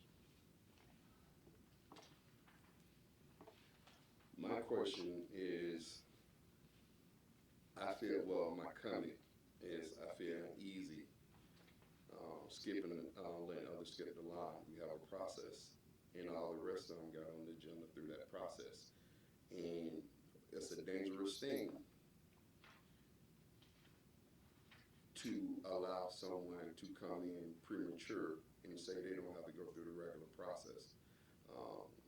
I get it, the insurance, I mean, the hurricane happened, things got delayed, but the rest of them got their stuff in on time, and that's the way it cuts. And so I have other questions, but I don't want to seem petty, to be honest, and transparent, or what have you. I don't know these people, I don't know who runs the organization, but from what it seems like, some of us wasn't made aware of the issue. And my question would get to how, you know, somebody was made aware of them not getting. That was a process. And when I get contacted about something happening, I contact the city manager, I contact who's in charge, and I lead that person to that person. I hardly ever bring it to the commission. If I particularly find out the issue, I bring it to the commission because I am the chairman. I mean, that's who I speak with and bring it up here. But the problem I have is that this is skipping the line. And we all took an oath without fear, favor, or affection of. And so to me, it gets into the favor if we do it. And I get it, it's contingent upon whether they get it in. But once this commission approves it, there can be an argument made that this commission approved. We had that with some stuff with the I believe the club and the church and all that issue in mess where mission had said this and proved that, and then we had to talk about whether it'd be best if we don't say anything about that thing because from a legal standpoint, that looked like we yeah, yes ma'am. And Mr. Chairman, what I would say regarding this is that it was brought to my attention after hours last night. And I think the original request was submitted September 4th, and there has been emails back and forth between the city clerk and one of the, I don't know if she's a staff person, but it was regarding things that are required in order, you know, to have a food truck. And so from my understanding, the city clerk, you know, gave a deadline and said, okay, you know, we understand about the weather, we were closed, and so I would need this information by, you know, this time. They came with their insurance information from my understanding, but again, it did not list the city of Cordele as an additional insured, and that is required because it is to protect the city. And so at that point in time, what I mentioned was that, okay, the event is October 10th. We need this information. Can they get it to us tomorrow morning, which would have been this morning before 9 a.m. But if not, the only other recourse is, hey, the request, there can be a request to amend the agenda, but it's up to the city commission as to whether or not they move forward with it. Because again, I know there's been a lot of back and forth, and some people, we've had this discussion before that this commission approved the process for a food truck and other things that we deal with, and when we notify individuals or the city clerk that this is what is required, sometimes they tend to have an issue with that. Not saying all, some people do, but a lot of things that are done are to protect the city. And it's my responsibility, is you all's responsibility to make sure that we have in place what you all approved and, to protect the city. So that is how this issue came about, because again, it came to me last night, after hours. And it came to me yesterday afternoon late, but they were trying to get all the information, and I did contact the city manager, and I still do question if this falls under the food truck ordinance, because they're not selling to the public.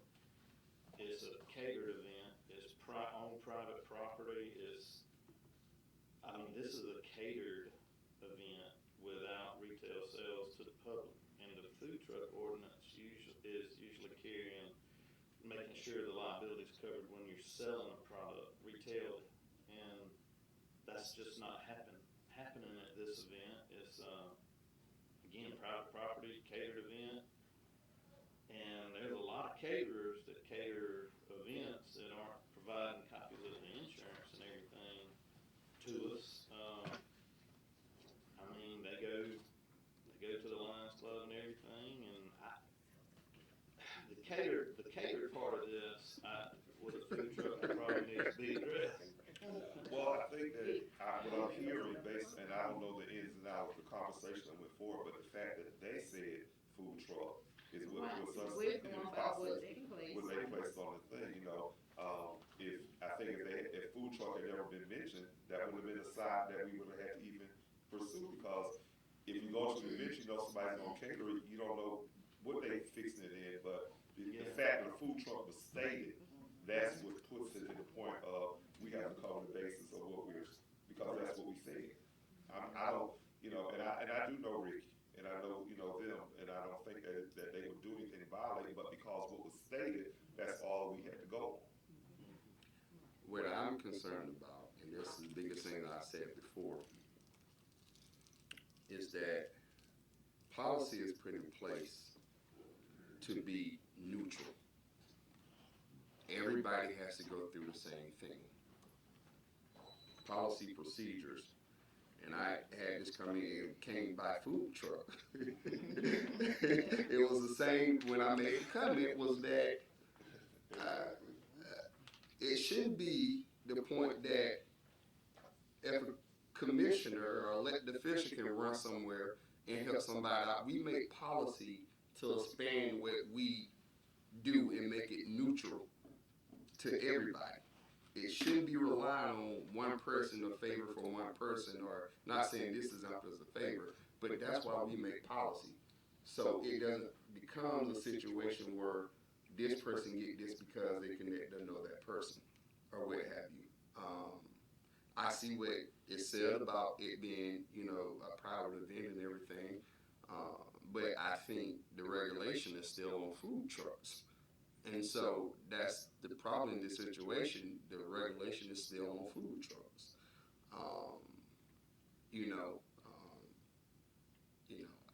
Yeah. And Monica's here. And I don't want to create a problem for her, because she's been, real strict about Food Truck Friday, and those people that have to follow the, and this will come back and be law. Yeah. But no, they go through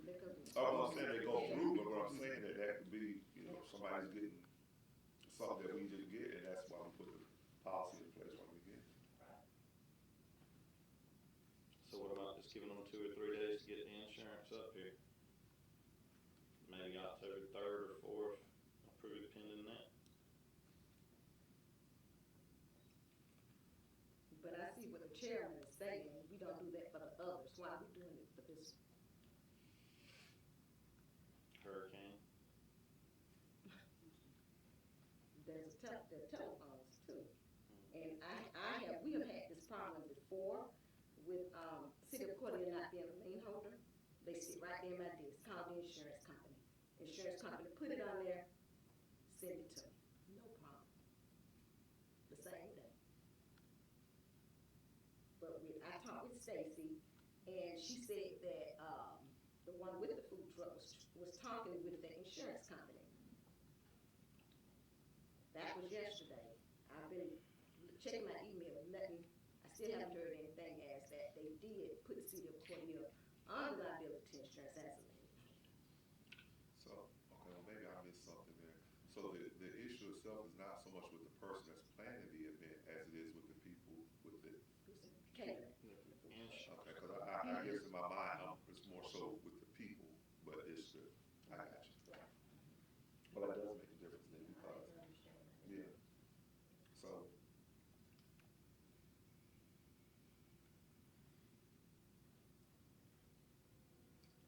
So when were they gonna call? Today. So they do it today, they get it today tomorrow, sure, we move forward. We must have it, it's a must. But I think if you explain to them today by. I told them today, this morning by city manager, I told them yesterday morning by 9. Y'all, we cannot keep doing this, and I'm sorry, but my thing is, the meeting's today at 9. It was clear. The meeting was today at 9, and it was clear. I mean, things happen. Trust me, things happen. I get it. Out of our control. But the meeting was today at 9, and we talking about giving them a day or 2 days. And I don't like being hard to the point and not understand that there's circumstances that happens. And rarely I take this form, but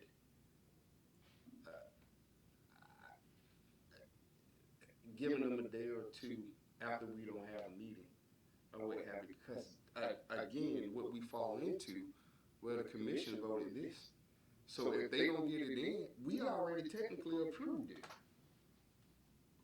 And if they want to have the event, I mean, when we approve this thing, I mean, you all said like, well, it's conditionally approved, but that ain't the way the procedure works. Either you approve it or you don't approve it. Either they have it or they don't have it.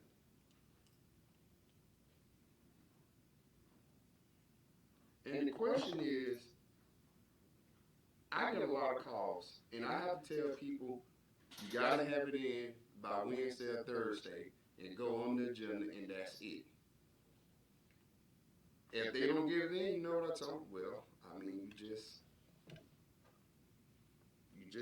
I mean, that's the way. And even if I hear people, I see on Facebook or somewhere else, somebody playing something, I said, make sure you get that permit in before Wednesday or Thursday. I even told them, get it a day early. If there are any problems, you can still get it in, because I'm not gonna call and be like, hey, could you do this? Could you do that? Because then that goes, it becomes not fair. In the simplest terms I can put it, it becomes not fair. Because they can call the chairman and they can get something done. They may not, the next person may not have that relationship with nobody that sits on this board. So they left out because they don't have a relationship with us, with one of us. And again, that's why you put policy in place, because it shouldn't be about whether they have a relationship with us. That's very specific to why our oath says, without fear, favor, affection thereof. May I say something, Chairman? Yes, ma'am. On that, event permit, it says 75 to 100 people, but I was told that it was gonna be more, around 300, so really, that's sponsored by 200, 300. What did they? No, they send invitations, but you don't get that kind of response. But how many people did they say they're expecting? They said he told me 75 to 100, but he sent invitations. More invitations than that. But I heard 300.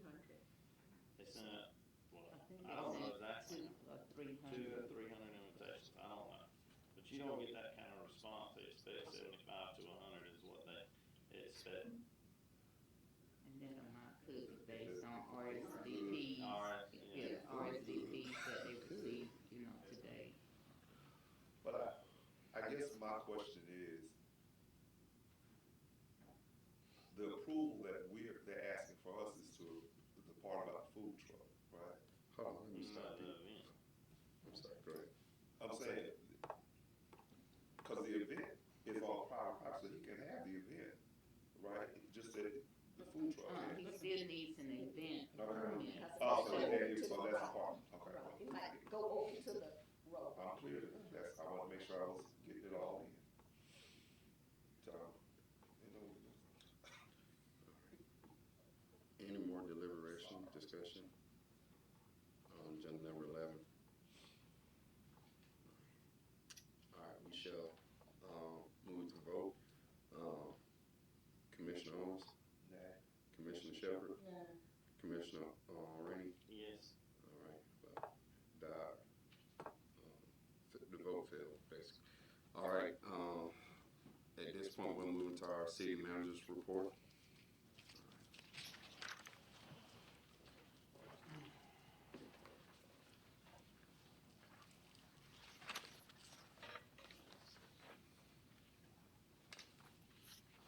Good morning.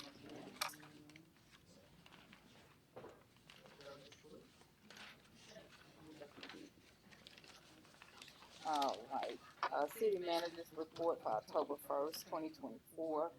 And before I begin my report, just as others have mentioned, I would like to thank the public safety departments, police, fire, public works, treatment plant for preparations for Hurricane Helene.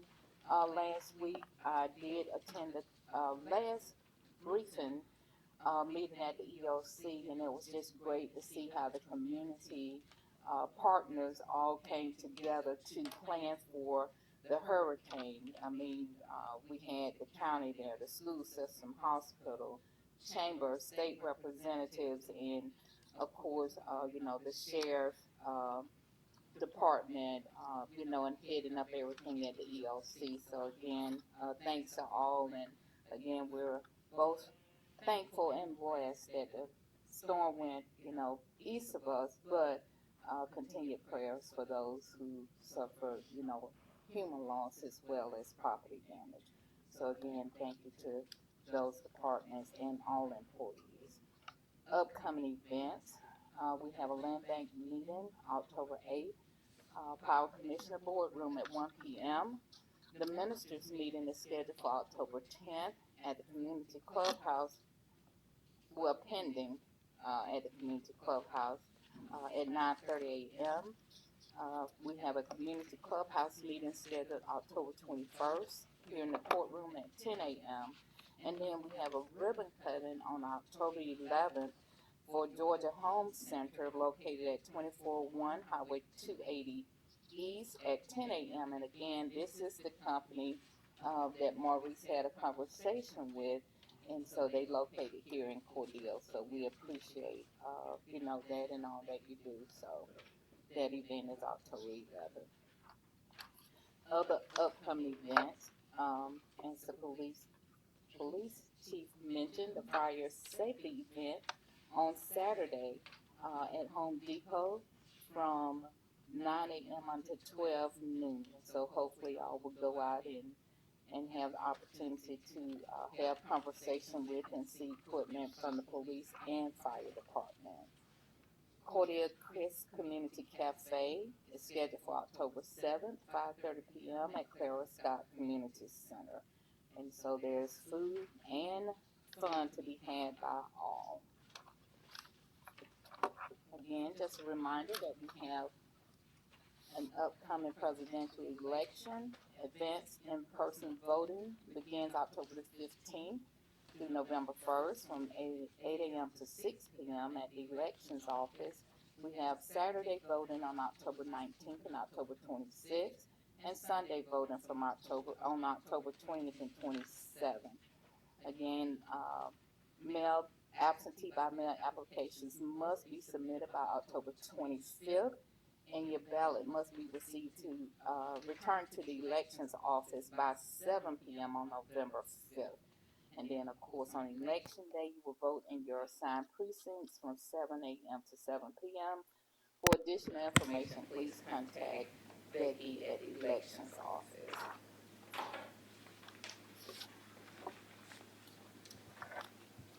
A couple of updates from meetings held last week and on yesterday. The Planning Commission met on September 19th regarding rezoning for Curlis Realty Company.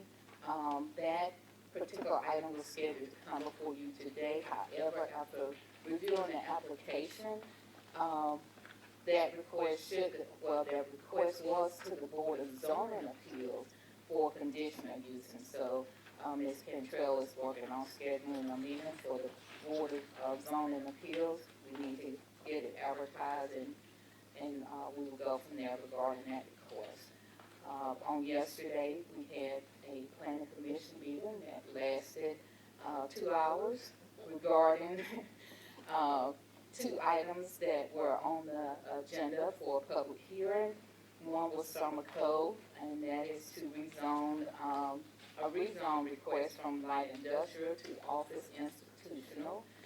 And then the Orchard subdivision was also on the agenda, and as previously stated, that is to rezone, a rezoning request from R7.5 as single family to R4 mixed use. And so both of those items will appear before you at the public hearing on October 15th at the next city commission meeting. There was some discussion, a lot of questions. Community came out and voiced their opinion. And so the planning commission, there was overall the vote was to deny the request. But again, it will come before this city commission at the next meeting. Also, I'm sorry, what request was denied by the board? The Orchard subdivision to rezone from 7.5 single family to R4 mixed use. It was denied? It was denied. And again, there was some discussion, just, making sure the board members understand that the request was based only on the rezoning, the zoning itself, and not on the proposed development, because we do not have a final plan in terms of development with the property. The request is to allow a mixed use, because the developer feels that with single family, he would not be able to develop the property that will be beneficial to him. So we're looking for a balance that will be beneficial to the city and to the developer. And so what he is asking is mixed use so that he can develop single family home duplexes, townhomes, or condos. And so again, that's a request that he's asking for, to be able to do more than single family homes in the Orchard subdivision. But the board denied it based on?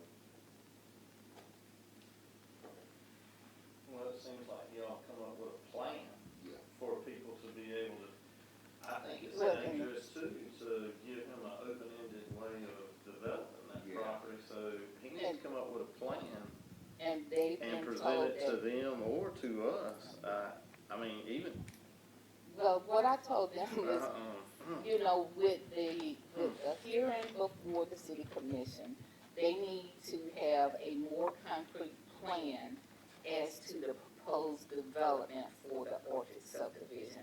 Because right now, there's a combination of homes, townhomes, duplexes, and of course, it's high density, because you're going from 44, what was originally scheduled for 44 homes, to 132 a combination of townhomes, duplexes, single-family homes, and condos, and so, and, you know, that was my advice to them is, you know, you need to put something together so that when you come, you know, before the city commission for a public hearing, that you have an idea as to what is being proposed for the property. So basically what they're doing is a kind of like a two-step thing, and they denied. So the one step was, we just want you to go ahead and rezone it. We don't have plans. We don't have what we're actually going to do. We want you to just go ahead and rezone it now. And then to come back later, they'll say, okay, this is actually what we want to do. That's somewhat, yes, that's correct to an extent. They're wanting it to rezone, and even if it is rezoned, they still have to come back to the city for what they're proposing for approval or non-approval.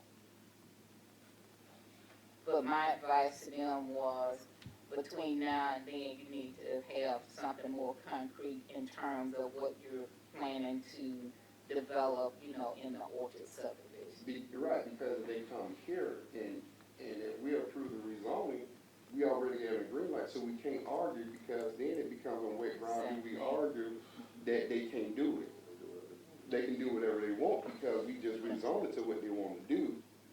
And so Two things going on here. You got zoning and you got a subdivision ordinance. Right. So even if you approve one, you have to approve the subdivision, so you can deny that. But, you know, it certainly would be good to have it all at one time, but be clearer for the commission to do. And we probably talked enough about this, not that we don't need more information, but you know, you all remember there's a process under the Zoning Procedures Act, and they get a right to talk while the other party gets a right to talk, and they get equal amount of time. So if we could just delay that until the application comes, apparently the city manager has given them pretty sound advice. Right, in the public hearing, you know, like I said, there are two public hearings, one before the planning commission where they make their decision, and then it comes before this body. But again, I did mention to them yesterday that, you know, they need to come with something more concrete as to what they're planning for the subdivision. Okay, and then as previously mentioned, Mr. Murphy made it official yesterday with his resignation from the planning commission due to health reasons. And as I mentioned before, we do need another board member for the planning commission. And so, you know, we just keep getting the information out, but if you all know of any individuals who would like to serve on the planning commission, please let us know. And then I have a meeting on Wednesday, well, a conference call on Wednesday regarding the ARPA project. We're having to continue to do updates and keep, you know, both the state and other officials informed as to the progress of the project. Because they all want to make sure that those who receive funding, that we actually need the money and we want to spend the money. So we want to make sure we keep them updated. And then the last item I have is an action item. During the process of designing the website, of course, there are some things that, you know, are unseen until we get to the design phase. And we have a great website committee made up of employees. And so one design that we went through in terms of visual functionality, there was discussion regarding making improvements in that area, and so it does come with an additional fee of $4,000, and you have the proposal in your at your seat. And so I would like to request, and if there are any questions, request approval for you all to consider and approve the additional fee for the website. And so in terms of cost, the initial contract is $35,572.50. We received a $6,000 credit which brought it down to about 29,000 plus, and then the 4,000 would make the total 33,500 plus dollars. And this is for what again? For design, additional design on the website during the process, you know, where we get to see the visuals and real-time information. The last meeting, you know, there were just some things that we felt, the committee felt, would improve the website in terms of visibility, functionality.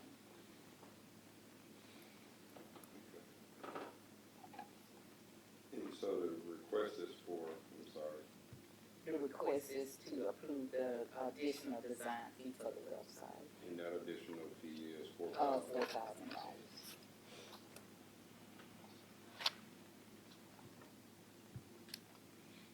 And what's the total cost of it again? If the additional fee is approved, 33. If we start out at 35, we receive a $6,000 plus credit, which we end up around 29,000 plus, and then the 4,000 would take it back up to 33,000.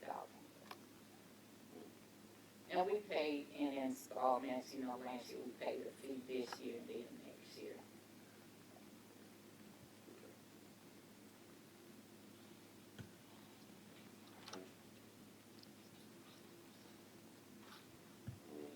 I got it. Commissioners, that was an action item.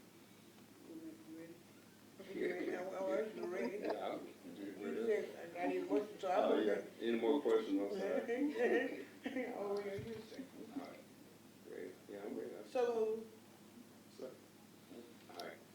It's been properly moved and second that we approve the additional $4,000 for the website redesign, and everything. All right, any discussion? And, all right, shall proceed to vote. Commissioner Shepherd? Yes. Owens? Yes. Rainey? Yes. All right, it is approved. Okay, thank you. And one other item I would like to highlight, you have my list of meetings and events that I attended in September. The public safety dinner was on September 19th. It was a great event. Again, it's always good to be able to thank the public safety employees, and a great turnout by all. And so that event is sponsored by the chamber, but the city served as a sponsor and provided door prizes, which the employees were happy about that as well. But they all had a chance to win a door prize, so that was a great event. Want to make sure you all are aware of the passing of Mr. Johnny Ford, former state representative and our GDOT board member, you know, up until this year. And so visitation is today from 1 until 3 p.m. at Pinecrest Baptist Church, and the service is at 3 p.m. at Pinecrest Baptist Church. The city, we did send flowers. So that's all I have. Oh, one other thing, you know, the employees don't want me to forget that Columbus Day, October 14th is a holiday, and so city offices, non-essential departments will be closed on that day. And that's all I have. Any questions for the city manager's report? Thank you. Thank you. Next, city attorney. Mr. Chairman, last 2 weeks ago, I gave out the 7th Street urban redevelopment plan that apparently we considered about 11 years ago and didn't adopt. So we sent it back to the RC for an update, and they've told me that they charged us $2,500 to update it. And so I said, wait a minute, I need to talk to the commission and see if you want to do that. If y'all don't have to do it today, if you want to look more carefully at it, really it's not regulatory, it's kind of a guide for redevelopment of that area. So, but anyway, that's not going forward until we make a decision one way or the other. And Mr. Chairman, I would respectfully request an executive session for litigation.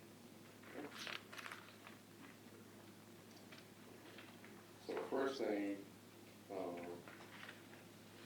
I guess we can, with the urban redevelopment plan, we can decide now or later if you wanna take a look more at it and decide we wanna pay $2,500 Right. for valid they come and update it or not, or what have you. And so then the second thing is that we don't, do you want, question is, do you all wanna do anything on that right now? And so, You can wait till we read over. okay, all right. All right, Before we go into the session, sir, may I say something? yes, ma'am. Two things. Thanks to the city of Cordele and the citizens of Chris County for honoring Mr. A.J. Rivers on his 99th birthday. They did a ride-by, and the city of Cordele, the police car, the fire truck, he was so excited about everybody coming by. I saw a lot of employees over there. Thank you all so much on behalf of him and his family. And the only other thing I'd like to say is this is October. As you notice, I'm wearing pink. It's Breast Cancer Awareness Month. Not only do women have breast cancer, some men have breast cancer. You all can wear your pink as well this month. The kickoff of breast cancer in Cordele is being held by Melanie Godfrey and her agency at Country. It's tonight at 7 p.m. Light up pink. I've already put my pink lights outside my house, so I'm encouraging everybody to participate. You don't never know when it's going to hit you. Some people in my family have had breast cancer and they're survivors. And so this is recognizing and celebrating the survivors. So in honor of breast cancer awareness, I'm going to encourage you all to somewhere this month, wear pink. Pink it out. Thank you, sir. I go for men too. That's right. That's right. All right. I think, any other comments? Oh, also, when Madam City Manager stated, public safety, dinner, so that Commissioner Rainey, Commissioner Owens, and myself attended. Thank you all. If none else, the city attorney has requested an executive session for litigation. We'll need a motion to go into it. So moved. Second. It's been properly moved and second that we enter an executive session for the purpose of litigation at 11:32 a.m. All in favor, let it be known by voice of aye. Aye. We shall enter into executive session for litigation. Motion to come out of executive session. So moved. Second. All right, it's been motion and second that we come out of executive session at 11:49 a.m. All right, all in favor, let it be known by voice of aye. All right, motion carries. All right. Is there any other business for this commission? If not, we'll have a motion to adjourn. So moved. Second. It's been properly moved and second that we adjourn this meeting. All right, at 11:49. All in favor, let it be known by voice of aye. Aye.